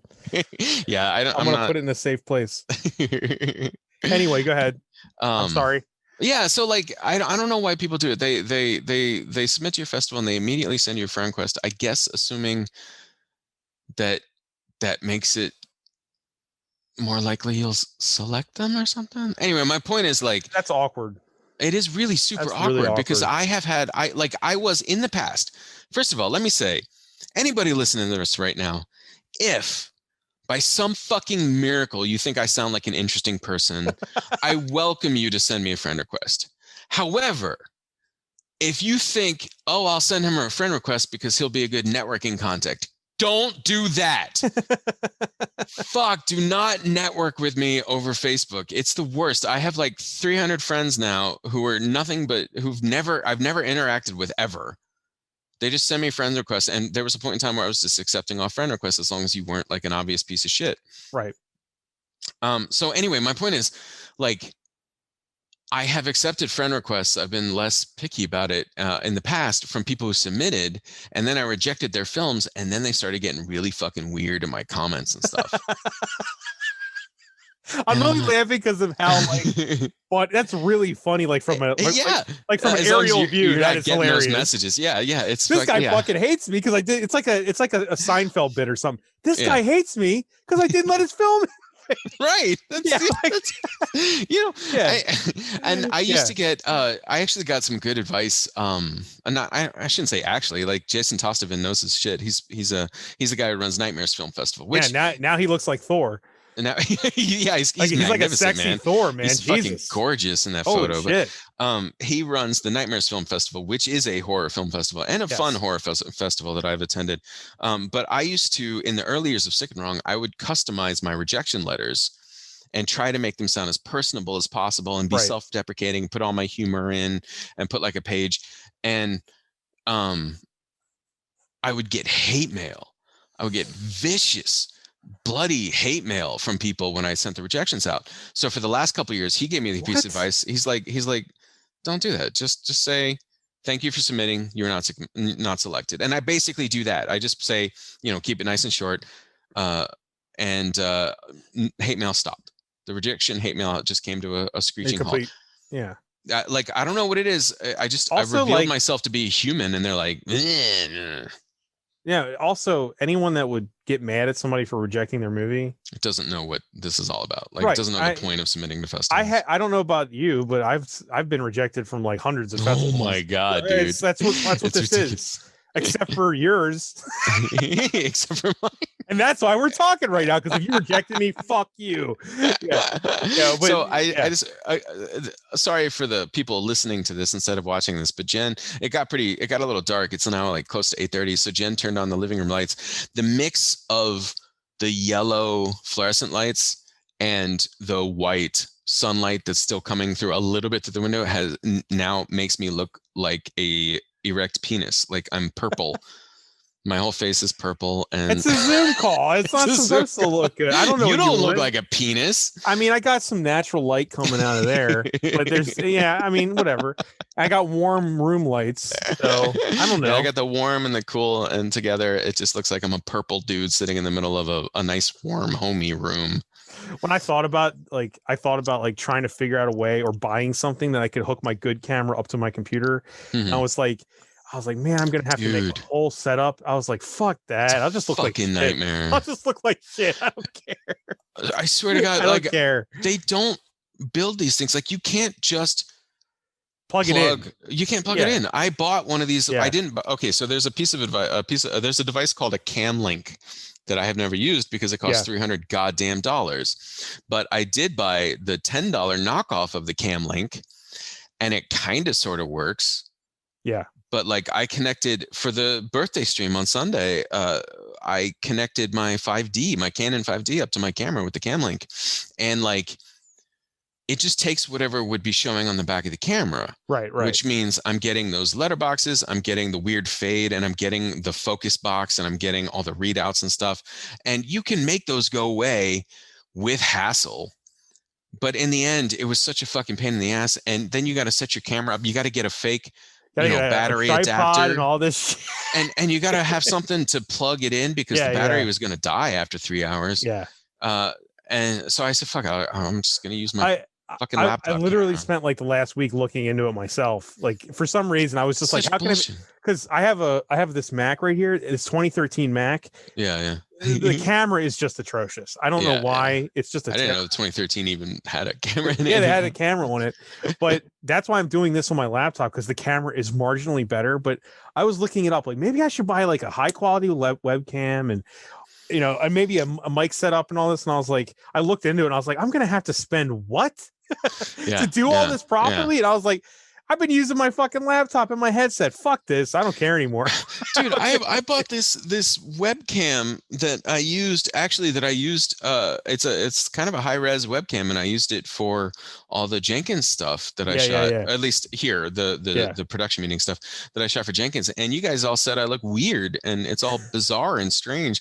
Like fuck it. It doesn't matter. Your laptop camera's fine. We all were looking terrible for a year, and we always still do. I mean, this looks terrible. But whatever. Well, if you're not purple, at least you're not like but I am like swollen penis headed. This camera purple. has like, look at the grain on my nose. It's weird. I don't know. We should turn on improve appearance and Zoom. It looks ridiculous. The only reason I started doing Shrimp Night with it's the only one I do video with is because I felt like if I made a YouTube channel, there had to be something with video. It can't be all JPEGs. I was like, something with video. And since it's all Zoom calls, whatever, might as well. Yeah. Man, we really got off topic. I put a shirt on for you. I want everybody who's watching this on YouTube, I want you to know this is not the Joker. It looks like the Joker. This is not the Joker. It's supposed to look like that Joker shirt, but this is Matthew Lesko. The guy who wants to give you free money from the government. Nobody remembers this. You remember Matthew Lesko? You remember Matthew Lesko? Okay. Yeah. So this is an amazing shirt by a guy named Rory Blank. His website is skeletonwizard.com, and everybody should check it out because he makes these fucking wild ass shirts, and he pre-sells them for like 2 weeks and then makes them and then never makes them again. You will never have a sweet ass Matthew Lesko shirt from Rory Blank. I guess not. But that's the guy who used to have like Riddler. Right? He had those late night commercials. I'd always see him on like Cartoon Network. I'm surprised he isn't more of a cult legend. He should be. He should be, because he was everywhere. A bigger character than the fucking Joker. But he was part of our childhood. He was. I didn't even understand what he was doing. He wanted you to get free No, his book, by the way, was a scam. Like it's all free information. But he was a lot of fun. Yeah, he was a lot. I mean, but it's a deep cut. It's a deep cut, right? That is a fucking deep cut. Why doesn't he have question marks on the shirt? He does have question marks on the shirt. They're just white. Oh, I can't see it from here. Yeah. Oh, okay, yeah, I can see it now. Oh shit! I believe you. It's not like I think you're lying. That's awesome. I would honestly talk. It's Matthew Lesko. I should have assumed that you would never wear a Joker shirt. Did you think I was wearing a Joker shirt? Ugh, killing me. I didn't want to ask. I wasn't going to bring it up. I was like, even wearing a I just Joker spent like shirt. an hour telling you that I'm not an incel, and you're like, all right, nice Joker shirt. Okay, just as we were saying, you yes, can like Batman and the can. Joker and not be an incel. Okay. Yeah. When you ask somebody what their favorite movie is, and they say Fight Club. There's two ways. There's two ways. There's two ways that could go. You can be like, ooh. Was it your status recently? Somebody had a status recently that was like asking for people's favorite movies. Oh, that was me. Yeah. And somebody did say Fight Club. Yeah, my friend Michelle, she says Fight Club's her favorite movie. And I'm sure she's okay, right? Never pried deeper on it. but I'm sure she's not the bad type of person. No, yeah, right? she's not a men's rights activist. Right, exactly. Right, she's not calling everybody snowflakes and shit. Right. I personally do love Fight Club. She doesn't trigger the cucks. Yeah. Right. I mean, I love Fight Club. I don't say it a lot because of that reason. I don't want anyone to go, same here. Yeah, like oh God, I can't believe I'm about to say this. I'm a big Rick and Morty fan, but the worst thing Rick and Morty fucking rules. It does. You know what doesn't rule? You can't say it anymore because everyone thinks you're a fucking asshole. Right. The worst thing about Rick and Morty is the fan. It's the fan base. Man, it's the fucking fans. Dude, I have friends. I have now this is totally valid, and I have no room to talk. But I have like women friends who will say if somebody says something about Rick and Morty on a date, it's over. They're just out, yeah. And I'm like, I can't say it's wrong. Right. I'm not going to even say anything. Predictor. It's a really accurate predictor. Right. And I'm not even going to respond to the status. Listen. But it's like, I really think it's a great show that's way smarter than the internet jokes. Yeah. I just don't want to be that guy, you know? Let me be clear that you will never see me protesting at a McDonald's for not having some fucking sauce. Like I get the joke. Okay? And you won't see me saying that like I'm a genius because I can understand the humor. Oh, right. If you don't like Rick and Morty, it must be because you're dumb. Right. I would never say that. Don't understand it. It's just like, and I won't even argue it on a Facebook thread. I won't say, fuck it. Like, actually, it's a great show. See, fuck all that. I won't even. And the fact that I won't bring it up anymore shows you where we are. Because I'm like, it's not worth me having to go defend the show and then defend myself. Right. I don't have the energy anymore. I don't. Yeah. No, I don't. But if you have a rule against Rick and Morty fans, just have it. Please go for it. I applaud I'm gonna watch it. I've watched the entirety of it like 4 times. I'll be honest. Man, I haven't even watched season 4 yet. I bought it. Season 4 is so good. It's so good. But I don't want to have this enthusiasm you're seeing. Yeah, you don't want. Nobody sees that because I don't want to mention it. I don't want to say it out loud because then everyone's like, "Oh, look at this dude." Yeah, I don't blame you. Yeah, like when you and just the same with Fight Club. Like when you say that your favorite movie is Fight Club, I don't know. There's like a solid 70% chance that you think Tyler's a hero, right? And you masturbate to fantasies of living in a post-apocalyptic world. Guess what, man? You would fucking die in a post-apocalyptic world. Right. Or an even greater insult to your whole little not you, obviously, Bob, but I know you weren't talking to me. Yeah. An even greater insult to your whole little jerk off survivalist worldview is that you would live through a post-apocalypse because people are kind of okay. This is going to be a shocker, but humanity has been through apocalypses. Yeah. And you know what the first thing that happens after every apocalypse is that people try to rebuild society. Societal contracts. Always done this shit, man. Now, I think like Fight Club, it speaks to the angry like adolescent male. Man, do you remember? And it's trolling the adolescent male, isn't it? Yeah. Oh yeah. Totally. And I think even when I saw it the first time, I didn't get that. I just knew something was up. Tyler's so charismatic. He is, and he's Brad Pitt. So you're like, yeah, I want to have sex with this human, and yes. and listen to whatever he wants me to do. He right. says I'm not a beautiful and unique snowflake. Okay, sure, you're really hot, dude. you are yeah. I think it's funny that somebody. I'm not the one who pointed this out. It was somebody on Cracked back when I used to read Cracked, but like I used to love Cracked. Yeah, I used to love Cracked. It went. Too bad it destroyed it. It destroyed itself. It got rid of I know, but it got rid of all the good people. They didn't have so okay. I don't want to get into this. That's a big Jason topic. Pargin has a bunch of YouTube videos where he explains what happened. And it was vulture capitalism is what did it. Like they got big doing what they were doing right. And then two forces combined to fuck them. One of them was Facebook lying about the performance of videos. That fucked a lot of websites. Yeah. That screwed a ton of websites. College Humor, Cracked, Onion got screwed really hard. Every website that you used to like that went down because Facebook fucking lied about how well videos were performing. That's insane. On top of that, Cracked grew itself. It grew up its brand really hardcore and did a lot of good stuff. And then it got bought by an old media company that had no fucking clue what to do with it.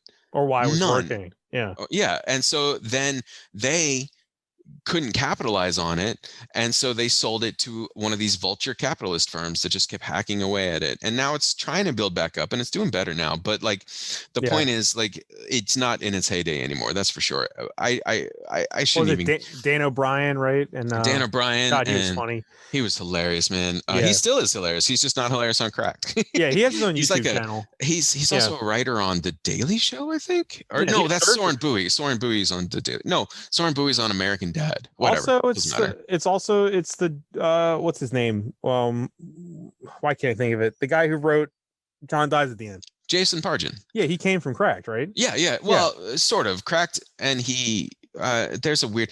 You are asking questions that I know too much about. Okay. Right? Okay. What were we talking about before Cracked? So before Cracked, I was saying that Tyler Durden likes to tell you that you're not your job, that you're more important than your job.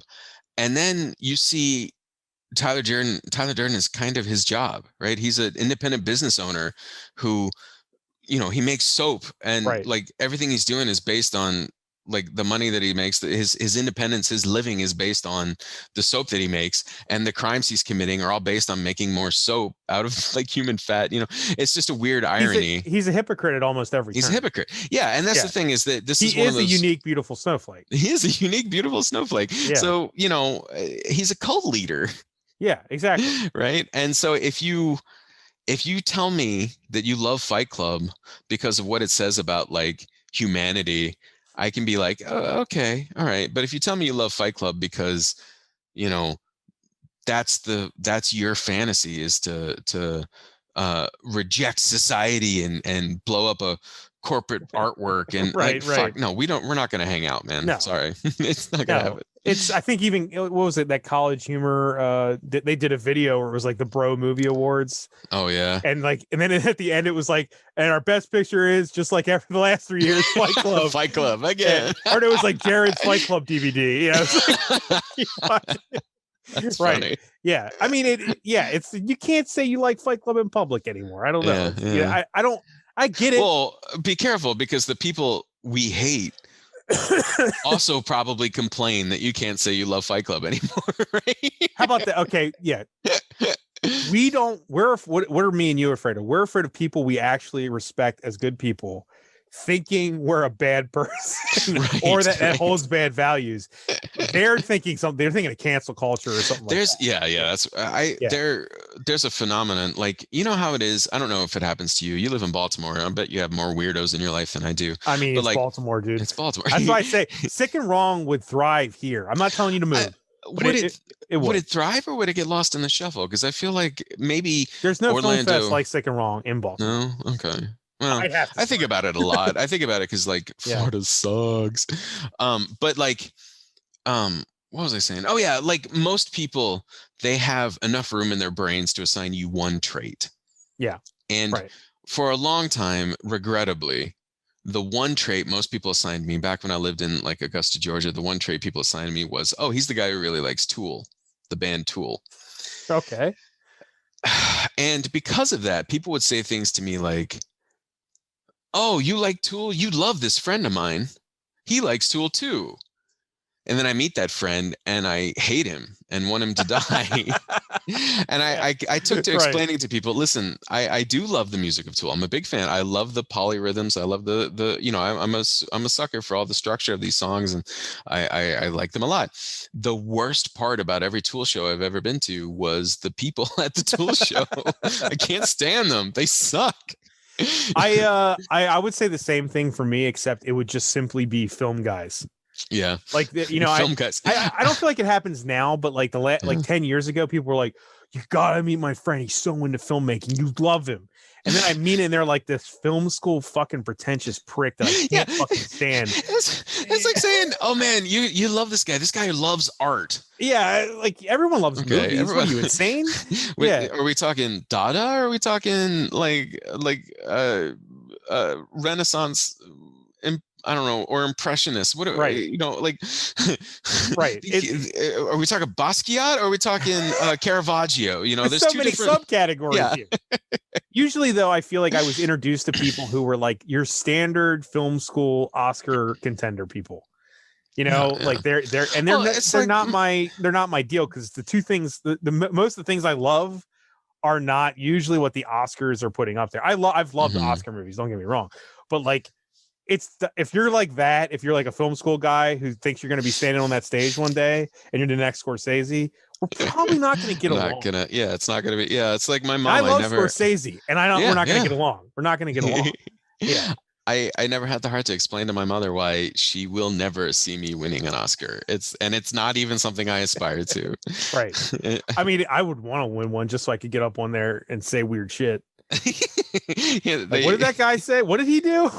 Like, it's an opportunity to do something funny that's memorable. Yeah, I think the best I possibly have to hope for would be like one of the guys in the background when there are 30 people up on stage collecting the Oscar for some category, and like two of them get to talk or something like that. But that still won't be me. I mean, I do watch the Oscars. I know you don't, and I know them. There's no point in it really, but. Like there's moments that I always remember, like when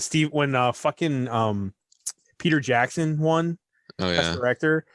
Like even the fact that it was this fat guy, because he was still fat then. And his belly was literally spilling out the bottom of his shirt. That's awesome. And I was like, that's so awesome. And regardless of what, we don't have to review the Lord of the Rings movies, but I was like, to me, I was like, for me, I was like, this is why I love these movies. Look at that guy's shirt. His fucking gut is hanging out of his shirt. Still fucking, yeah. And he's standing up there holding the statue and he looks like a fucking slob. And I was like, he is not your typical Oscar winner, okay? Was it the Oscars or was it Cannes where Parker and Stone took acid and showed up in dresses? Was it Cannes or the Oscars?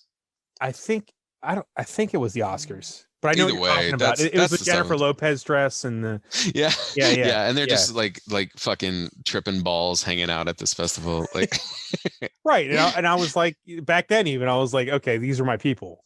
You know, back then, you know, I know. South Park has become like a haven for mushroom libertarians. I can't. They you know what? I was really proud of them for walking back their man bear pig stuff. Oh yeah, they apologized for it. That's good. So that's that nice. was. I remember when that happened, everyone was like, "Wow, they showed growth," and I was like, "Okay, it's possible." But I'm still gonna always worship. I love that movie. I'm always gonna worship the movie. I'm a big fan of it. Which one? South Park. South Park. Okay. Well, I mean, you know, that was a long time ago, though. I liked Orgasmo a lot. Oh, I don't know how that hold up. I haven't watched that in forever. I should do that for the podcast. I think, Orgasmo is great. I think if Trey Parker grows a little bit, he's still an incredible artist. Yeah. Like he knows story structure and he's funny as shit. You can't argue that. You know what I mean? But a big red flag for me Yeah. is anybody, and to be clear, before I say this, let me make it clear. I haven't watched South Park in probably at least a decade, like a solid decade. I've Okay. still kept up. So, you know, this may no longer be valid, but this is valid for other people because other people are still saying this. Yeah. Anybody who says, I'm not prejudiced because I hate everyone equally. Yeah. Is somebody I can't stand. You're a terrible, stupid human, and I want you to die, and we're not going to get along. Right. So I have known people in my life. I don't keep them as friends anymore, but they're earlier stages in my life. They were almost universally young white guys who thought that they were the epitome of enlightenment because they were willing to pick on anybody. Yeah. And I started to really get that feel from South Park for a while. Like it was like you're not wrong there. Okay. And you know, it's a long time ago. My impression of South Park is not relevant or fair at all. No, I think it is. We don't need to talk about it at all, really. But I've kept up watching it, and there are moments where I'm like, yay, and moments where I'm like, nay. And I don't profess any love for it currently, but Trey Parker was such a huge it's one of those things. Like I don't think he's like he should be wiped off the face of the earth or anything. It's just he's kind of libertarian sort of, but which is dumb, but huge influence in my life. It's hard to say like I'm done with, you know what I mean? I'm completely done. So I'm kind of there with it. I don't, but I won't comment on a Facebook thread about it. You know? No, definitely not. No. I won't like argue about it. No, I feel like, I sometimes I think about like, so I don't watch Seinfeld. I've never been a Seinfeld fan. I have friends who try to get me into Seinfeld. Yeah. I'm a huge Seinfeld fan. I just couldn't do it. Like every time fucking Kramer showed up, I would check out. Like I'd be enjoying it for 2 or 3 minutes. Yeah. Thinking, okay, this is fun little banter. I'm kind of getting into this. And Kramer would show up. I'm like, I'm done. He's just too fucking obnoxious. That's not even my point. But like, I thought know you meant because of the thing. No, it wasn't even that. It was before that. I still didn't. Before his fucking unhinged tirade about that made for a great Curb episode and hanging. I didn't see it. I haven't seen Curb ever. Oh yeah, I'm a huge Curb fan. Yeah. My Seinfeld thing was that like there's that Costanza moment, right? Like from that one episode where he tells the best joke he's going to tell that night, and everybody's happy with him, and so he leaves. All right, bye. I feel like I wish a lot of artists had done their Costanza moment, you know? It's not, you know what's funny? Okay. Cause like we actually in our own little thread, I think Kate shared it. The thing with Tarantino said this week. Oh where he said that so many great directors went out on shitty movies or something. Right. And regardless, let's not review Tarantino, but I think the point this whole podcast is just saying, let's not talk about this. I'm trying to keep us focused. I'm trying to keep it focused like a host should do. On shrimp? Yeah, like shrimp night. Like nights and shrimp. I think the point is sound though. Like sometimes it's like you got to realize, all right, that's enough. That's enough for me. I think, and walk away. There's a couple phenomena I think about. There's the George Lucas phenomena where what was exposed in 1999 that I didn't realize then, that I should have realized in 1999. What we learned in 1999 was that the original Star Wars trilogy did not come unbidden from the mind of George Lucas. It came from a constellation of creators. Yeah. I think about that. And then I think about Stephen King, where like Stephen King, I have enjoyed his writing very much, but you have a strong argument that he needs an editor, you know, like, but when Stephen King is such a juggernaut that what editor would have the balls to say, do we really need, because, okay, let me give you an example. I read, I get what you're saying. I read 11/22/63, his book about, I haven't read, just so you haven't read. So that book is about this long. And to the audio listeners, too fucking bad. I love the idea of just how long books are by visual thickness. This is how long it is. It's not about type and page width. This is all this large. So the setup of the book, I don't need to waste too much time. The setup of the book is there's a portal back to 1950 something, and a guy decides to stay there long enough to save JFK. That's the whole premise. Cool of the premise. Book, right? It's a great premise. So if the book is this long, this much of it is awesome. and this much of it is awesome. And then this bit in the middle is like 400 pages of the guy just living the life of a high school teacher in 1959. And like, that's great, man. I so do not give a shit. Not even a little. I don't fucking like, I mean, I'm not even joking. People who've read the book know that I'm not kidding. There's a whole long ass storyline about him trying to convince the quarterback on the football team to star in his production that he's directing of the school play. Like, Jesus Christ, I don't care. It's not the premise. I don't care. Yeah. And I feel like an editor. A movie would cut it out too. A movie would cut it out. Well, the movie version of it was.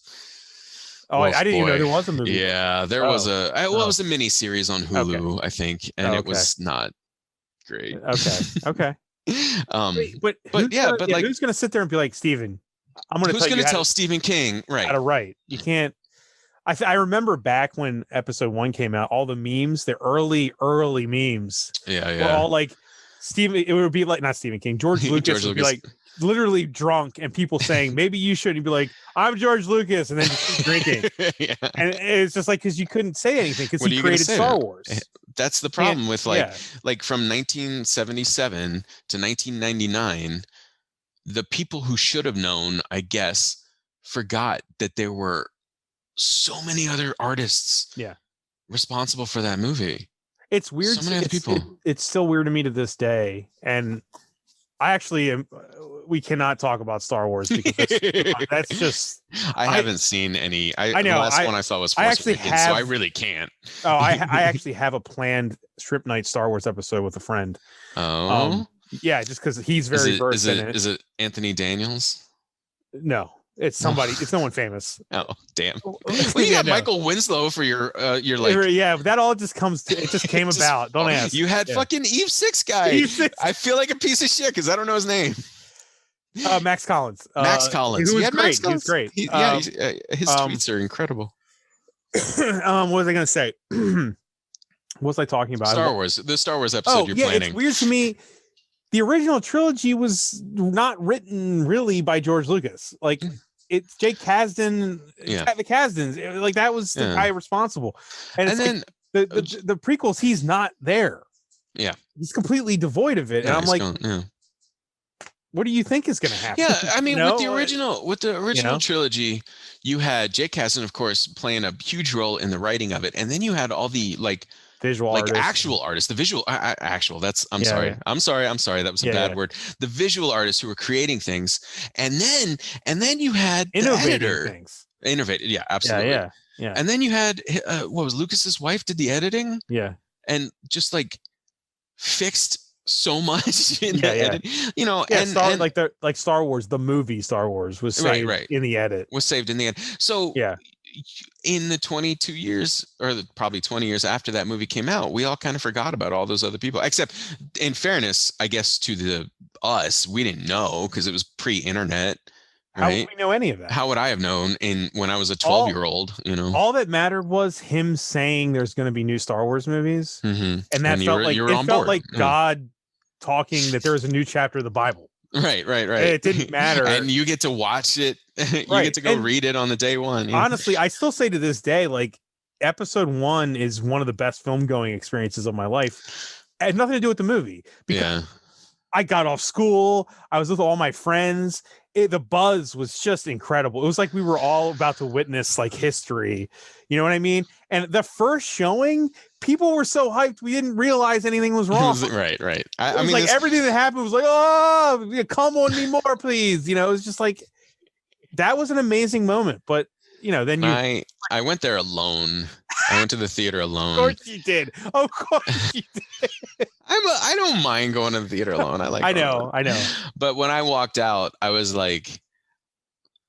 so apologetic for the movie already. But I was like, even when I walked out, I was like, I didn't really need that pod racing stuff. But other than that, the pod race was pretty cool. That bored me to tears. God, I like action now.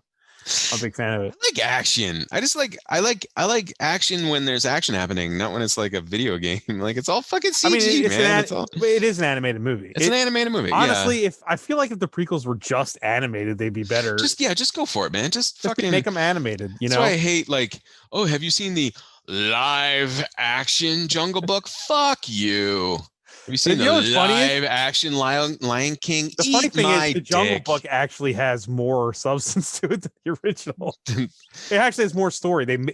That's Oh, I haven't seen. actually different. I've seen all of them. I can tell you about all of them, but that's the one that's actually different enough to almost Yeah. be like Is it it- was worth it, sort of. I had a You know? lot of fond memories of the original Jungle Book because it was one of those. We had a It's bunch a bare of. bones movie, man. There's like nothing there. Oh yeah, I haven't watched it in 30 years probably, Yeah. but like, It had there the were. best song, you know.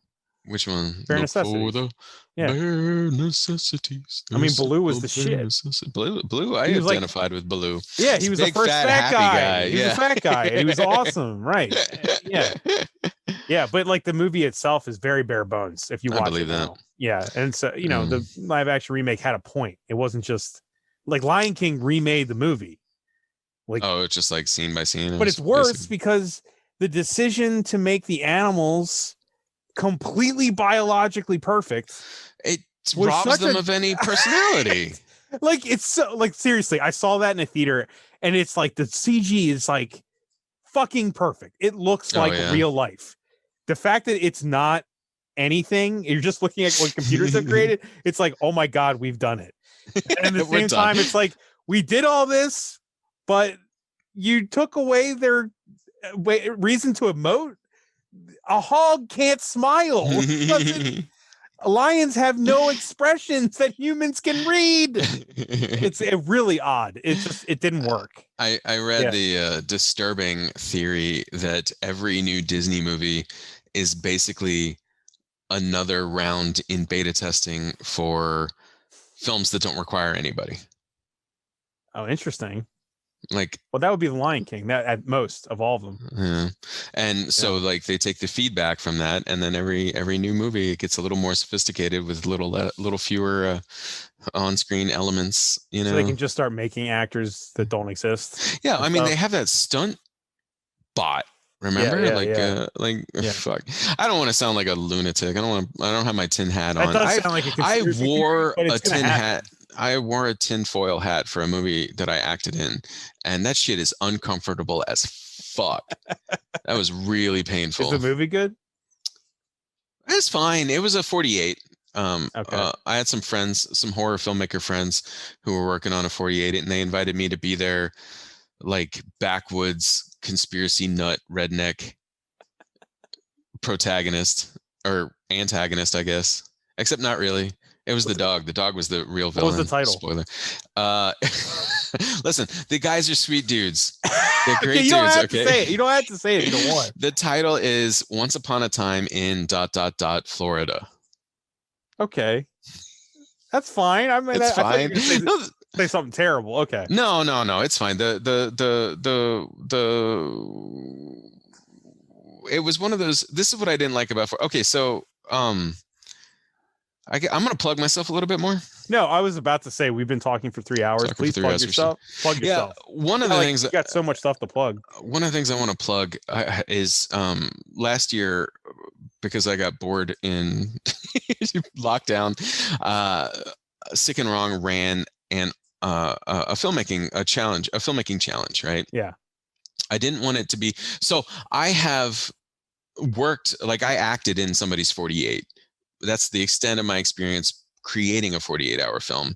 But I've talked to a lot of people who do a lot of 48-hour films, and I took a lot of feedback, and I used that to shape the debacle, which was, the Sick and Wrong held its first last year. We held the first 72-hour film debacle. Right. So the first big change is we made a 72 instead of 48 because 48 is a crunch. Too short, man. 72 is still a crunch, but I want people to enjoy the experience. I don't want them to fucking hate it, Second Plus, thing. It's a 3 days feels right. Like 1 day to write, 1 day to shoot, 1 day to edit. It kind of works. Nice. It parses out nicely. Yeah, right? yeah. Plus, one of the things the 48s always do, they have weird elements, right? Like they give you a name. They give you a name to give one of the characters. That's one of the things they often do. Like, who gives a fuck what the names are? Yeah. You know, it just it's not artistically sound in any way. No, it's just guarantees you're gonna have one awkward line of dialogue crammed in where somebody says somebody's name. Right. But people don't say each other's names. We haven't said each other's names this whole fucking time unless we were talking about the other. Right. You know, you haven't said, well, Steven, you know, it doesn't fucking work. Your name will be in the title of the podcast. It'll be in the title. They know. They'll find, yeah. I haven't been like, tell me, Rob, what do you think about, you know, so Rob. it doesn't. That's a joke. I mean, anyway, the other thing, my name is Robert, so yeah, fine. One of the things that bugs me is that they give you a prop, right? So my character was supposed to have, he wasn't really a serial killer, but there's like this one shot of, you know, the shot in every serial killer movie where the camera pans across their tools. Of course, yeah. And it's like the pliers and the scalpel and the forceps. And every episode of Dexter I've seen. Yeah. So our prop was fingernail clippers. So I pass up the tools and the knives and the blades, and I pick up the fingernail clippers, and that's going to be my device. You know, I thought that was silly. So what the debacle does is instead we give you a plot element that is more abstract. It's just something that you incorporate into the story, and then we give you a mood. Right. And that's probably going to be the way it works again this year. I think it worked well. Yeah, it was a lot of fun. I enjoyed the hell out of it. It was hard as someone who did it. Oh, you did do it. Thank you for remembering. Yeah, because you were like, oh, because I had fucked up because you said something about not using stock footage for something. I said I wasn't going to use any stock footage. And then I got your movie and it was like, it's all stock footage. Well, I mean, to be fair, it's a shot of me the whole time, too. There's no only stock footage shots. But, you got emo. And you're like, what is emo? But the weird thing is like, it was just, which has been my problem this whole time is I don't want to be on camera.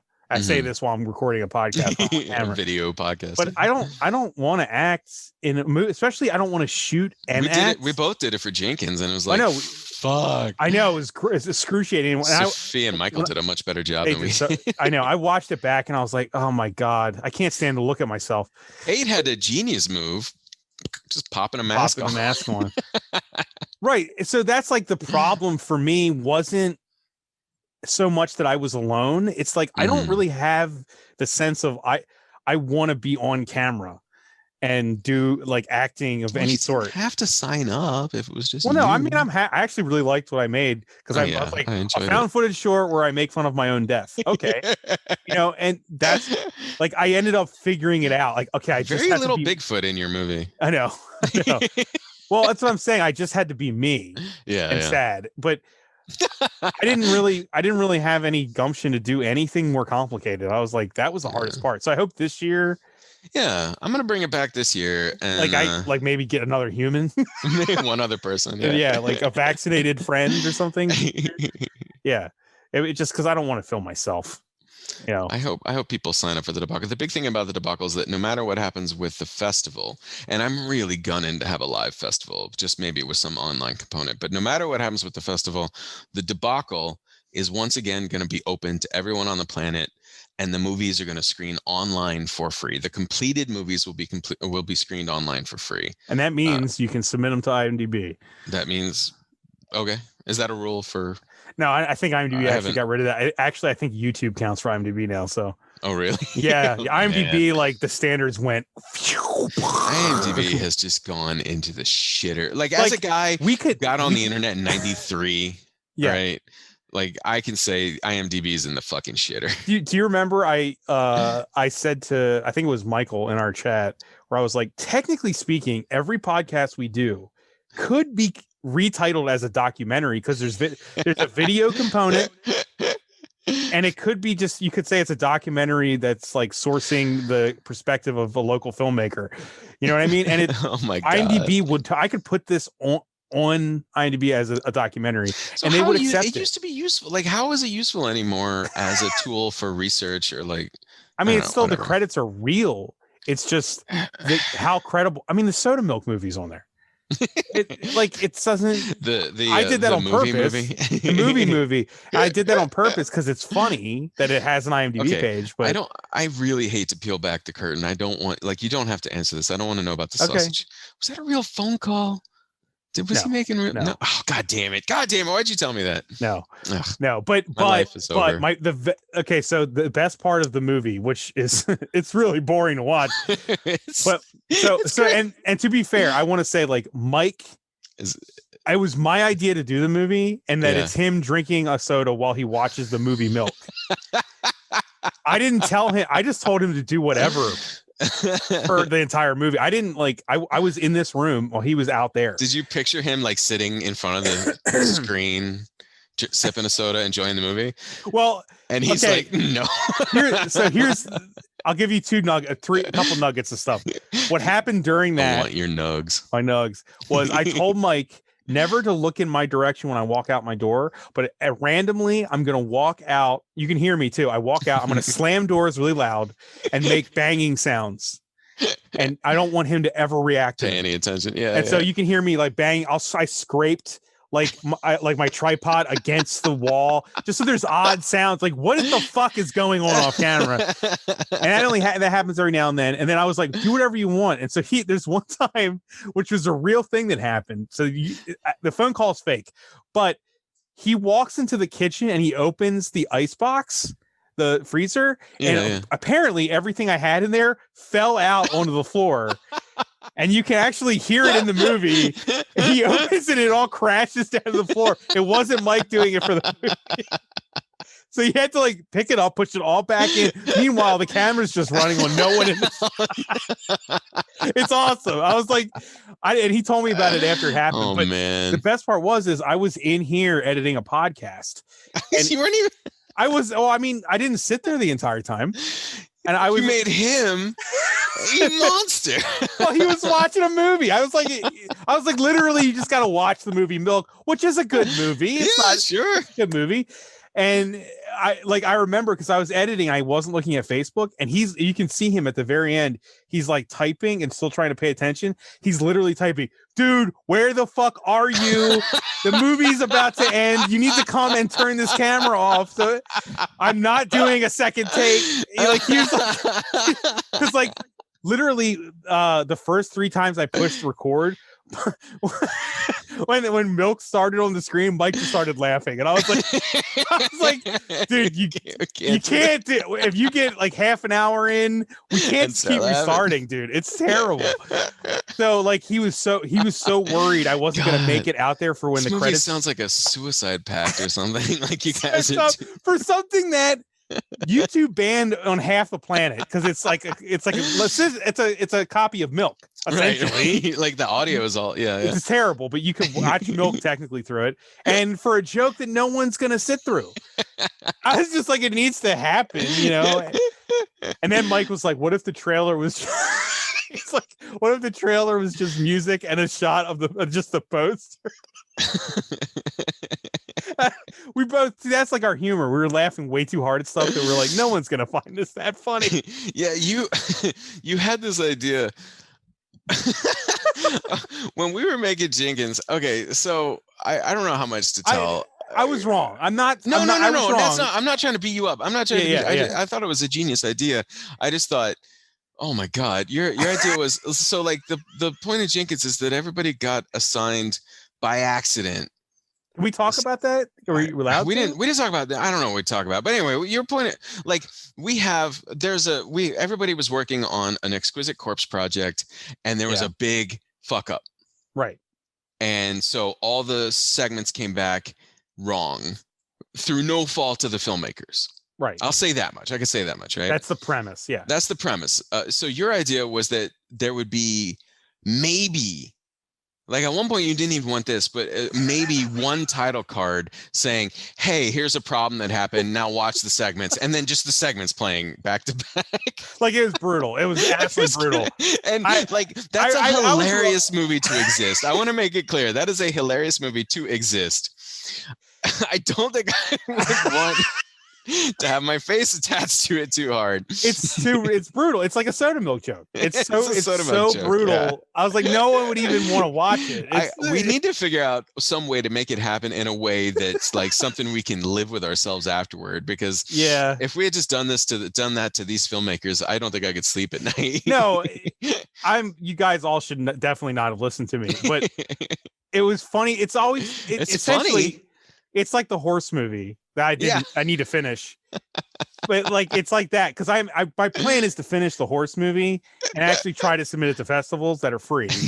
That are free. Yeah. And I like money. So you want to spend less on it than the guy who sent me his fucking shit video. Right. Okay. But I just and it's like you look at my IMDb page and like I'd say like 80% of it is me making fun of filmmaking. It's like the whole Soda Milk is completely making fun of like YouTube. The horse thing would be me just being an asshole, like literally like what the fuck, it's all footage, it's nothing. I don't know why I'm like this. I want to record a commentary track for that without ever having seen it before. Like when you finish it, send it to me and I'll record a commentary with no like first watch. Yeah, right. If there was a Blu-ray, it should have like so many commentaries too, like an insane amount of commentaries. It's just like, what is this? Why does this exist? It's got a second disc with all the commentaries on it because it doesn't fit, so you have to put that into a second Blu-ray player and hit play on it at the same time that you play the original movie on your first Blu-ray player. So like, and that I like that sense of humor. Me and Mike are like interlocked. Like that's where we became friends. Yeah, like hard. Like like that was another one for the YouTube watchers right there. Right. This is not available on YouTube. It's a personal DVD we made in 2006 for his girlfriend, who's now becoming his wife. Oh, I guess when she went to England for a time. To British, you mean? She went to British, and she met Kate there. No, she went to England, and we made this thing called Shannon the DVD, right? And it was this like 5-minute short with shittily made with action figures on my mom's table that tells the story of how much Mike loves her, and it's all cute and everything. And then there on the DVD, there's an hour-long documentary about the making of the 5-minute thing. Where it's me and Mike and our friend Ben, and just we're talking about the absolutely insane production of that thing. And there's also a music video and all this stuff. Like, and Mike and him play different parts and shit. Like that's, you know what I mean? Like that's what the joke was, is that it had nothing to do with it. We spent so much time on the making of. Like, so yeah, like that's what the horse thing would probably be to me. Like the making of is an actual movie. Yeah. I don't know if I'd want to do that though. I think about that sometimes. I think about like the idea, like how cool, how fun could you make a documentary about a movie that doesn't exist? Right. Because I feel like people try that sometimes. Like I don't know. Like there was one I saw at horror festivals 2 years ago. Fuck, I can't even remember what it's called. Never mind. Fuck it. Cut that out. I'm not cutting any of it out. You're not cutting any of this out. No, but like some of it, I think they're like with 48-hour films, especially, there's always that group that does like the meta idea, and they don't. Yeah. It's kind of like a dad coming up with a meta idea. It's never like an actually meta thing. Like I used to do those 48 hours and those 29 days things all the time. And there was always that one that tried to do it. And the one time I wanted to do it, the damn festival got canceled. And what I was going to do was I told Victor about it because I wanted him to be in it. And I was going to make this insane trailer commercial for the snack bar that's always at the it's always at the place where they do the fest. And I was gonna like make a basically a commercial that was for that and talking about how like good and all they sold was beer and pretzels and like candy bars. But I was gonna make like an insane thing. Named like three of my favorite things, right? Food groups, right? Because I was like, that's the meta thing that I don't think anyone would do, right? They wouldn't make a commercial for a snack bar. Yeah, well, I think one of the big mistakes with 48s. And I don't know whether this relates to the debacle at all. I think a lot of the debacle films really stand on their own. But one of the big mistakes about the 48 is that people go in thinking they're going to make a movie that will then go on and play festivals and stuff. And I think it does sometimes. Sometimes they land on it, but I think that the prompts and the requirements kind of hamstring you generally. Yeah, right.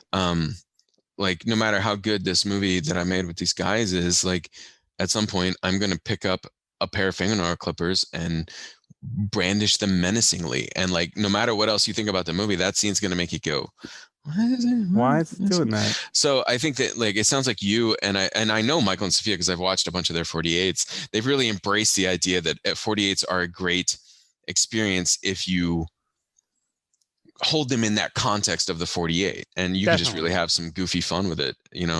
Like they challenged themselves. They did a particular 48 contest for however many years in a row, and every year they applied all the previous years prompts to themselves again, even though they didn't get them. They're like, okay, well, last year we got this line of dialogue, we got to say that again, and they didn't have to. They were just having fun.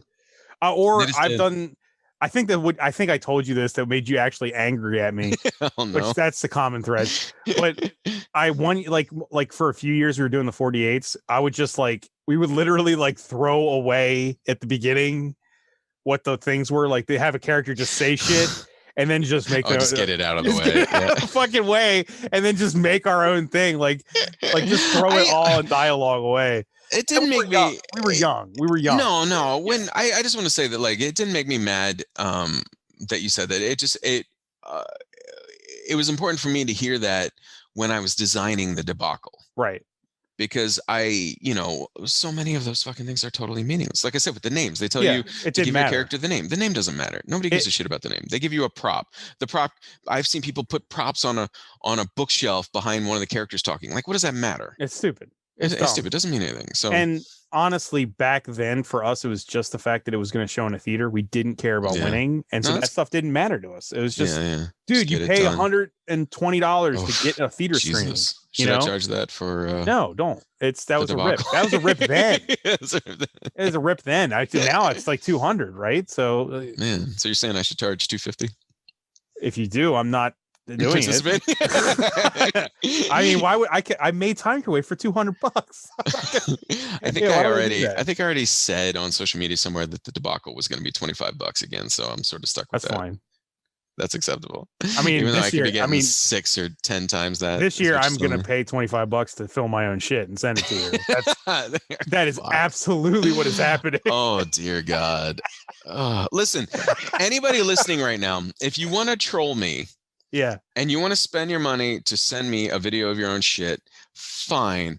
Just make it longer than 5 minutes so that you bump up a category in the time frame. I remember when you told us there was no time limit. It was mind blowing. It was what? For the debacle, Jesus Christ.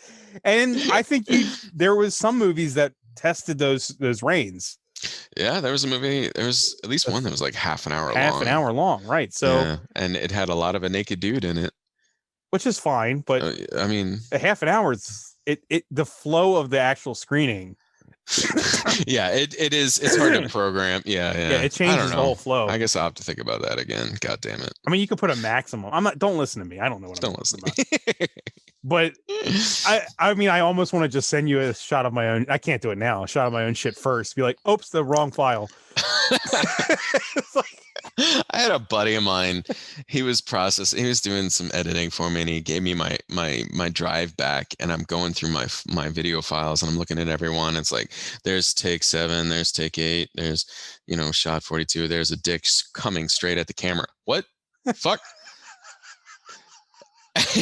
And I talked to him about it, and he was like, "Oh shit, my bad." Wait, so it was a personal video? Yeah, he had, I don't know if he copied it I'm gonna assume the best that he was copying the files back from his computer and accidentally grabbed the video. His face is on there. It's just the dick is pointed straight, the urethra is pointed straight at the camera, and there's not even any time. He cut it perfectly, so it's not there's no stroking. It's just video comes on straight at the camera. That's a really weird sex. To send this on, was he sending it to a partner or something? He and his wife have a thriving sexual relationship. I don't. But not even the rubbing, just the spurting. Okay. Yeah, the spurt's the important part, right? They call it the money shot. I know. It's just you'd think there'd be some buildup or something Yep. If there had been buildup, I would have moved away from that file before I mean, no, I wouldn't have. How many times did you watch it? I don't really think that's important to talk about. I did delete it from my drive, and I sort of regret that. I mean, was he with how? He didn't care, did he? That I saw his dick? No, he didn't care. Well, I guess you really kind of just saw his cum. Oh, I saw the dick. Like, it was a good angle, like balls and thighs, like we started with dicks, we're ending with dicks. It's ending with dicks. What else did you need to plug? Fucking fat fleshy fingers. Fat fleshy fingers. If you have somehow listened to the last 3 hours of this nonsense and thought, you know what, I'd really like to see a movie produced by this fucking weirdo, I am producing a feature-length film. It is an anthology film where every segment is directed by a Sick and Wrong alumni. Fuck. Well, I changed it to singular because I fucked it up. Anyway, whatever. All the segments are directed by people who've had movies at the Sick and Wrong Film Festival. We are running a Kickstarter for the month of June. It's open right now. You can find us on Kickstarter. That's the most important thing. This is the biggest thing I want to plug. Kickstarter has labeled us one of their projects we love. So you don't have to worry about a web address. Just go to Kickstarter and look for Fat Fleshy Fingers. Fat Fleshy Fingers. Fat Fleshy Fingers. Fat Fleshy Fingers. Fat Fleshy Fingers. It's a Neutral Milk Hotel reference. And that's one of the threads that'll be running through the movie is Neutral Milk Hotel references. And if anyone feels like it, right, donate $1,000 in my name. They mentioned me. Right, just put no reward and then send me a message. And send him a message. Then I get to be at the end after the credits, where I smack my own ass and said, "Spanks for watching." Right. Steven said this would happen. So if anyone listening has $1,000 to donate, you're donating to independent film, number one. Yes, you're creating a great film. It's going to be amazing. Yeah. The filmmakers, go find us, go find Sick and Wrong on social media because I'm introducing filmmakers all the time. It's been fucking like the roster of filmmakers I have is incredible. And I'm really excited about this. Also, I just want to be at the end because I have nothing to do with it. It's like, who the fuck is this guy? This dude who shows up slapping his ass. Thanks for watching. Yeah. And so yeah, if they give $2,000, we'll end it with your Def Leppard ass screaming video. I mean, that's amazing. Come on. How could you turn that down? I like how that you said this is okay and you didn't consult anyone. Nope. At all. I mean, it's after the credits, so it's after the credits. They're yeah. All right. The Def Leppard ass screen has music though. Oh. All right. Well, I mean, we could take $2,000 plus the cost of the licensing. Actually, if it's less than 9 seconds, do you need the license? I don't know what the rules are. I'm sure Michael would know. Michael will know. Yeah. All right. Well, either way, somebody who has thousands of dollars, $1,000 in my name, and we'll figure something out. We'll get some Bob. If I can get Steven's movie $1,000 for something that dumb, that'd be amazing. And then there's you already plugged the debacle and Sick and Wrong. Submissions are open for Sick and Wrong right now. Sick and Wrong Film Festival. We're just sickandwrongfilm.com. N not N. Sick Wrong film, or just go to Film Freeway and find us there. And your movies can be seen where? On Vimeo primarily, right? A good portal is demonskull.org. Okay. Demon Skull because Steven Skull kind of rhymes with Demon Skull. Kind of. Yeah. Kind of, sort of. Kind of, yeah. Shut up, you. I remember when you first come up with that. Thunder Grunt. Dick ass. It doesn't rhyme with my name, though. I didn't say that. I didn't say that. There's no good words that rhyme with Steven, like hard masculine rhyme with Steven. So I went with a slant rhyme. Demon. Even. It's like even. You got even. I just really don't want people saying Stefan. My name's not Stefan. Oh man, you should have been at like Peven Balls. Oh my god. Pevenballs.com. Wow. All right. So if anybody pitches in $20,000 to the campaign, I will change my website to Peven Balls. And there has to be a thing where you click on one of the links and it takes you to the video of me spanking my own ass. Yes, absolutely. $20,000 is a lot for that, but okay. Well, it's because I don't want to do it. What about 5? Would you agree to 5? 5,000? That's for the movie. Peven Balls. Ugh. How long by contract? How long do I have to keep it at 2 years? Balls? 2 years. Nobody goes to websites Who goes to anyway. websites? Sure. Yeah. Okay. $5,000.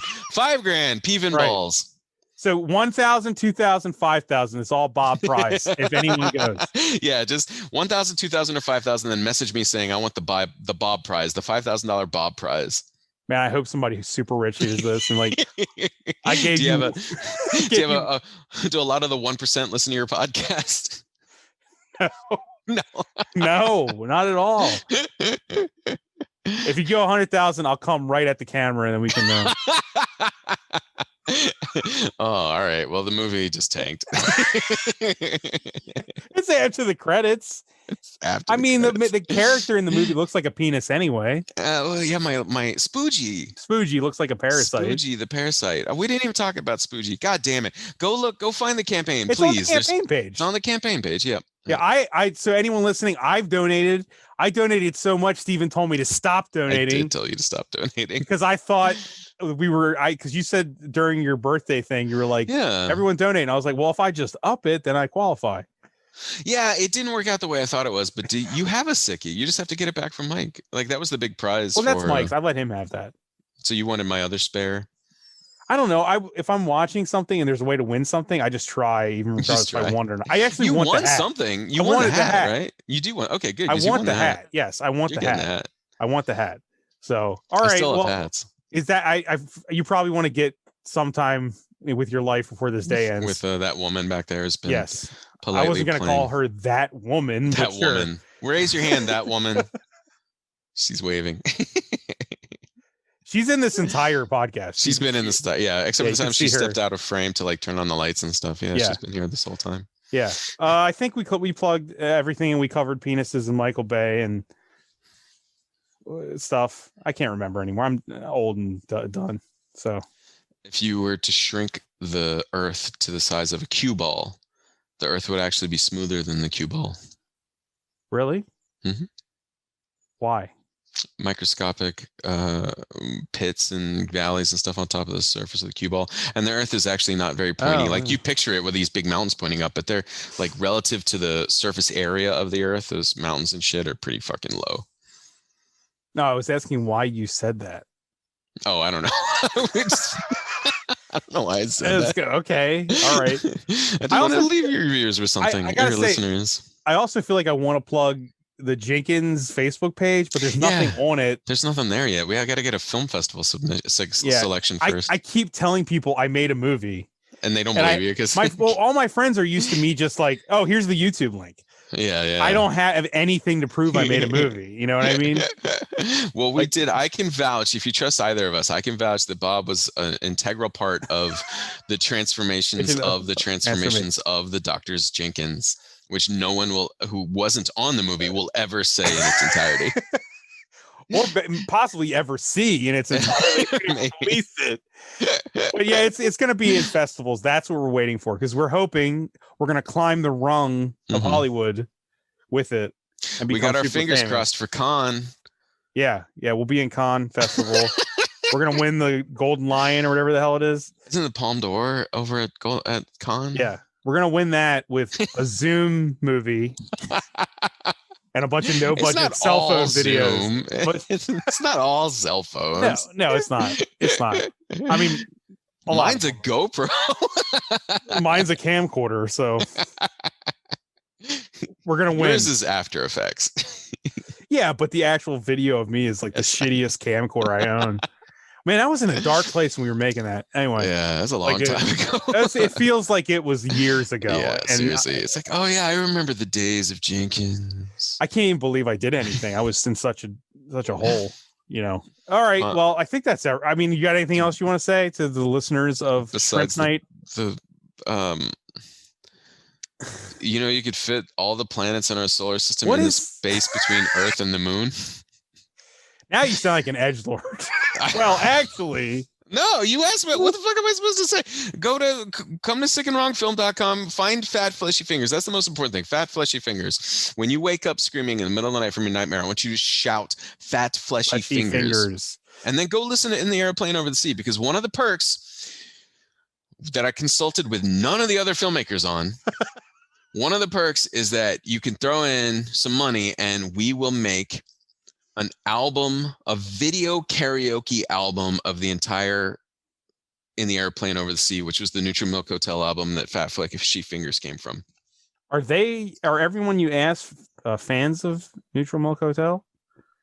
Like, lots of people are fans of Neutral Milk Hotel, but I'm talking about the people involved. I didn't. Everyone I've talked to so far about it is a fan. Okay. I haven't quizzed everybody. Okay. But yeah, we're all, and the lyrics on In the Aeroplane Over the Sea are magnificent in their breadth and poetry, and it's not going to be hard to find lyrical references to use for filmmaking. I know where you can get some stock footage. I know a guy. I mean, honestly, my account is just shared on Michael's, so it's Michael. It's my yes. Michael J. Epstein. Let's plug him. He's on 900 Facebook pages. You go to Facebook, you type in Michael J. Epstein. There's literally like a ton of pages that make no sense. If you type what Trump, his name comes up like as one of the Really? Yeah, he did some good stuff, man. I don't know about Trump is still there, but there's some other stuff where he got it associated with that. No, he was trolling people. He wanted his name to come up when people were trying to type things that he thought were stupid. So that you're probably asking yourself, who is this guy? And he recently wrote a book about Bigfoot. He loves Bigfoot. Every He knows so much about Bigfoot, and he can. What's the name of his book about Bigfoot, Bob? Bigfoot probably doesn't exist. There's no probably. Is there not a problem? I thought there was a probably. No, it says Bigfoot doesn't exist. Isn't that the name of the book? Oh shit! Now we're getting it wrong. Now everybody's wondering why, if this Michael J. Epstein character is so interesting, why isn't he the one on the podcast? I'll have him on eventually.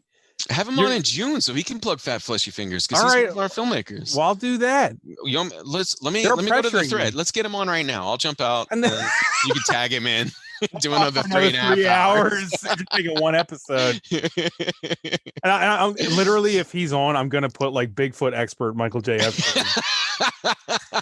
Yes. Just because he once said that his book makes everyone think he knows about Bigfoot. When it's not even remotely about that. Yeah. And he also hates feet. Yeah. You should get him to show off his new Psycho Gorman tattoo. Yeah, he loves Psycho Gorman and Bigfoot. And he hates Phantasm. It's like the worst oh god, stupid dream. It all was a dream bullshit. It's all a dream bullshit. No one gets any of these jokes. All right, we're just making all right. Steven, thank you so much. I'm glad you finally came on my show instead of me coming on yours. The last time we podcasted was so contentious. This was a great and it was cleanser. All my fault. It was both of our faults. It was largely your fault. I've been on you. But anyway, last thing I'll have to plug is my podcast. Yeah, we didn't fucking plug your podcast. What the hell's wrong with us? Steven has a podcast called The Hold Up with Steven Stahl. I've been on it 4 times. Howard the Duck. What is it? Howard the Duck, Freddy Got Fingered. Some kind of wonderful. Freddy Got Fingered. And then there was a 4th one, I think. There's probably a 3rd or 4th one in there somewhere. Yeah, I'm sure. The Howard the Duck one's like 6 hours long. Yeah, it's that's a long one. It was before I was breaking them up, and still it was too long.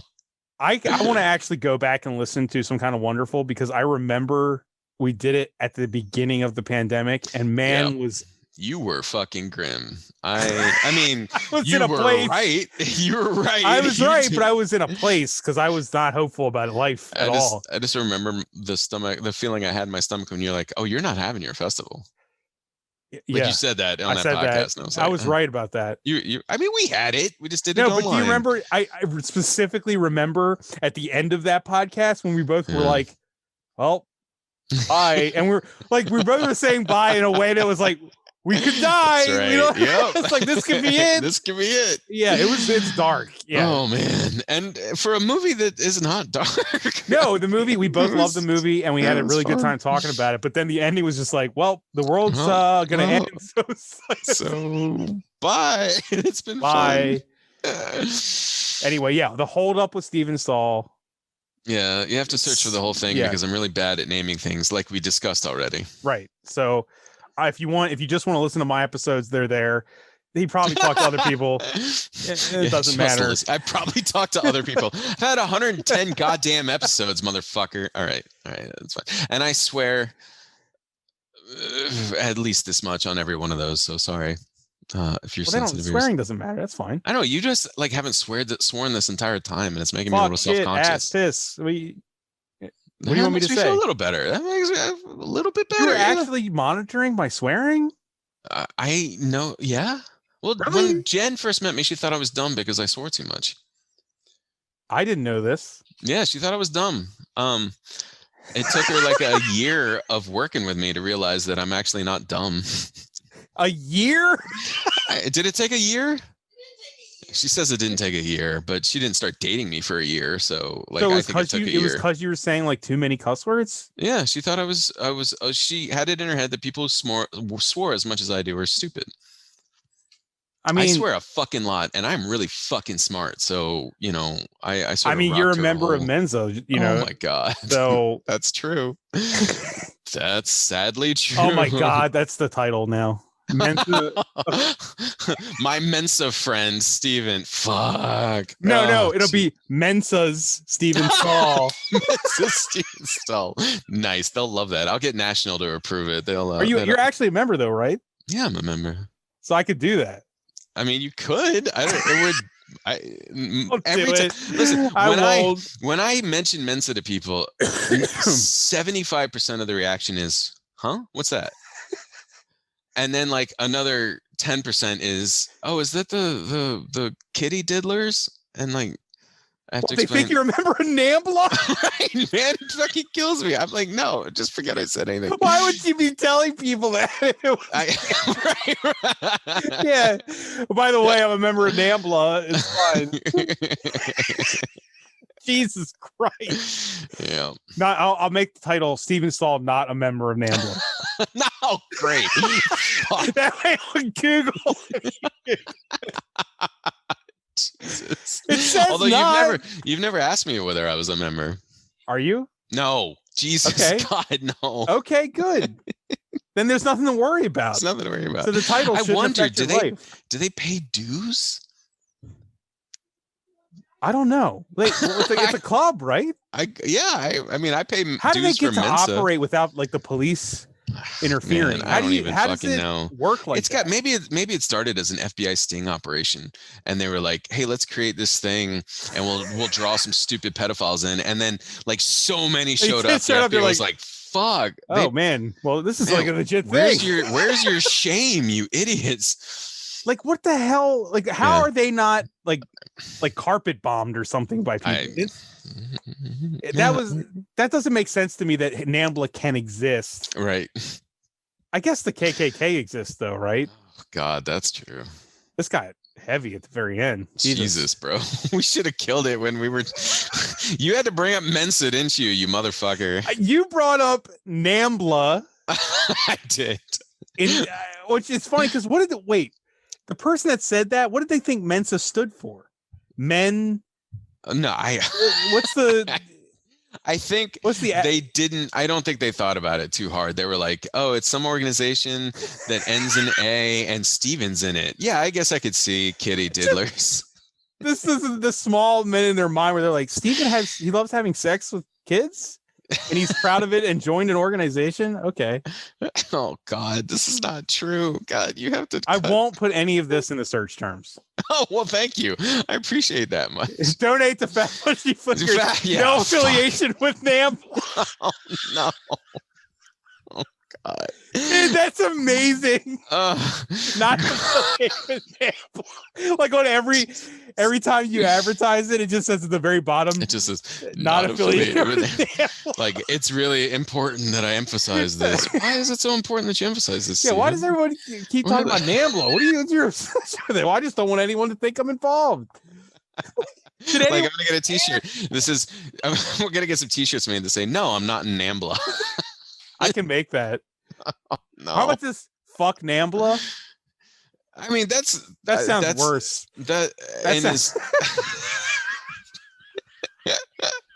I just like the suspicion of people walking up to you going, Why do you feel the need to tell me you're Not in NAMBLA. Why are you so defensive about why the is so defensive about that? Yeah. I am not in NAMBLA. Oh man.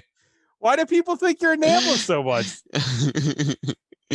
Now you have me curious if they have meetings, but I can never look it up. Yeah, go ahead, Google it. I'm not Googling it. You Google it. No, I don't want to Google it. Just go to incognito. It'll be safe. My guess is NAMBLA never truly had a true thing. It's just like so popular with like jokes. Yeah. They never had like meetings where they're all drinking coffee and talking. Yeah, they're like in the high school gym after hours, like your AA, only it's... Yeah, what building or venue would let them meet? They probably just tell them, oh, we're in Mensa. What is the crossover Venn diagram of Mensa members and NAMBLA members? I promise you, having been to these fucking things, I promise you it is not none. So now you're... Listen, okay, I'll throw a plug out that I get nothing out of. Like, I get no benefit out of this. I will just throw a plug out real fast. There's a woman, a very talented writer, journalist, and comedian named Jamie Loftus, who did a mini-series podcast called My Year in Mensa. And it is a fantastic expose of how fucking toxic Mensa is. Okay. It's incredible. And she's great. She's hilarious and heartfelt, and she's amazing. You should listen to her stuff anyway. But she has, I think, 4-parter called My Year in Mensa, and it's amazing. All right, the plug for Jamie Lotus's My Year in Mensa. Jamie Loftus's My Year in Mensa. My Year in Mensa. And then occasionally some fat fleshy fingers, please, for the love of Christ. Listen to the Hold Up. Donate to Flash Fleshy Fingers, which has no affiliation. It's hard to say. No affiliation with NAMBLA at all. Oh, None. Bob just killed Fat Fleshy Fingers. It's all over. If you donate $200,000, and after the credits, it's just a big thing comes up that says not affiliated with NAMBLA. No.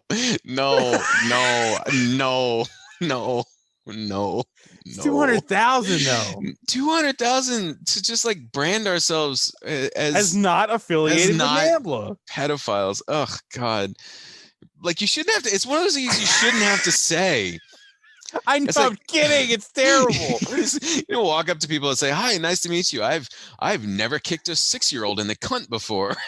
Oh, great. I'm glad you haven't. Why would you say that? It's a really great line of t-shirts that are just like super defensive out of nowhere. Like, what? No, I don't poop on a cat. What are you talking about? I've never masturbated to Instagram. Like, well, like, that's a kind of an amazing shirt, because then it's like, did he? Well, no, it's like, who would truly wear that? We're just both admitting we've masturbated to Instagram. This needs to end now. This has to end. Fat Fleshy Fingers is more important than any of this. Fat Fleshy Fingers. Fat Fleshy Fingers.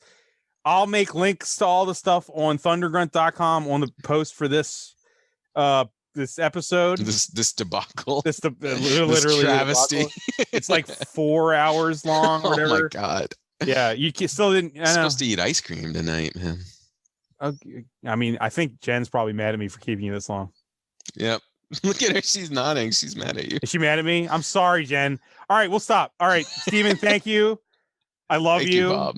And yeah, we'll talk online about how badly this went. Sounds good. Just kidding. I'm kidding. All right, man. No, we'll never speak of this again. Right? I need, and I need to take a shit. So this is a perfect time. Perfect. This is perfect. All right, dude. I'll talk to you later. All right, bye, Bob. Bye, man. You just made it to the end of Shrimp Night, a casual chat show available only on the Thunder Grunt Podcast.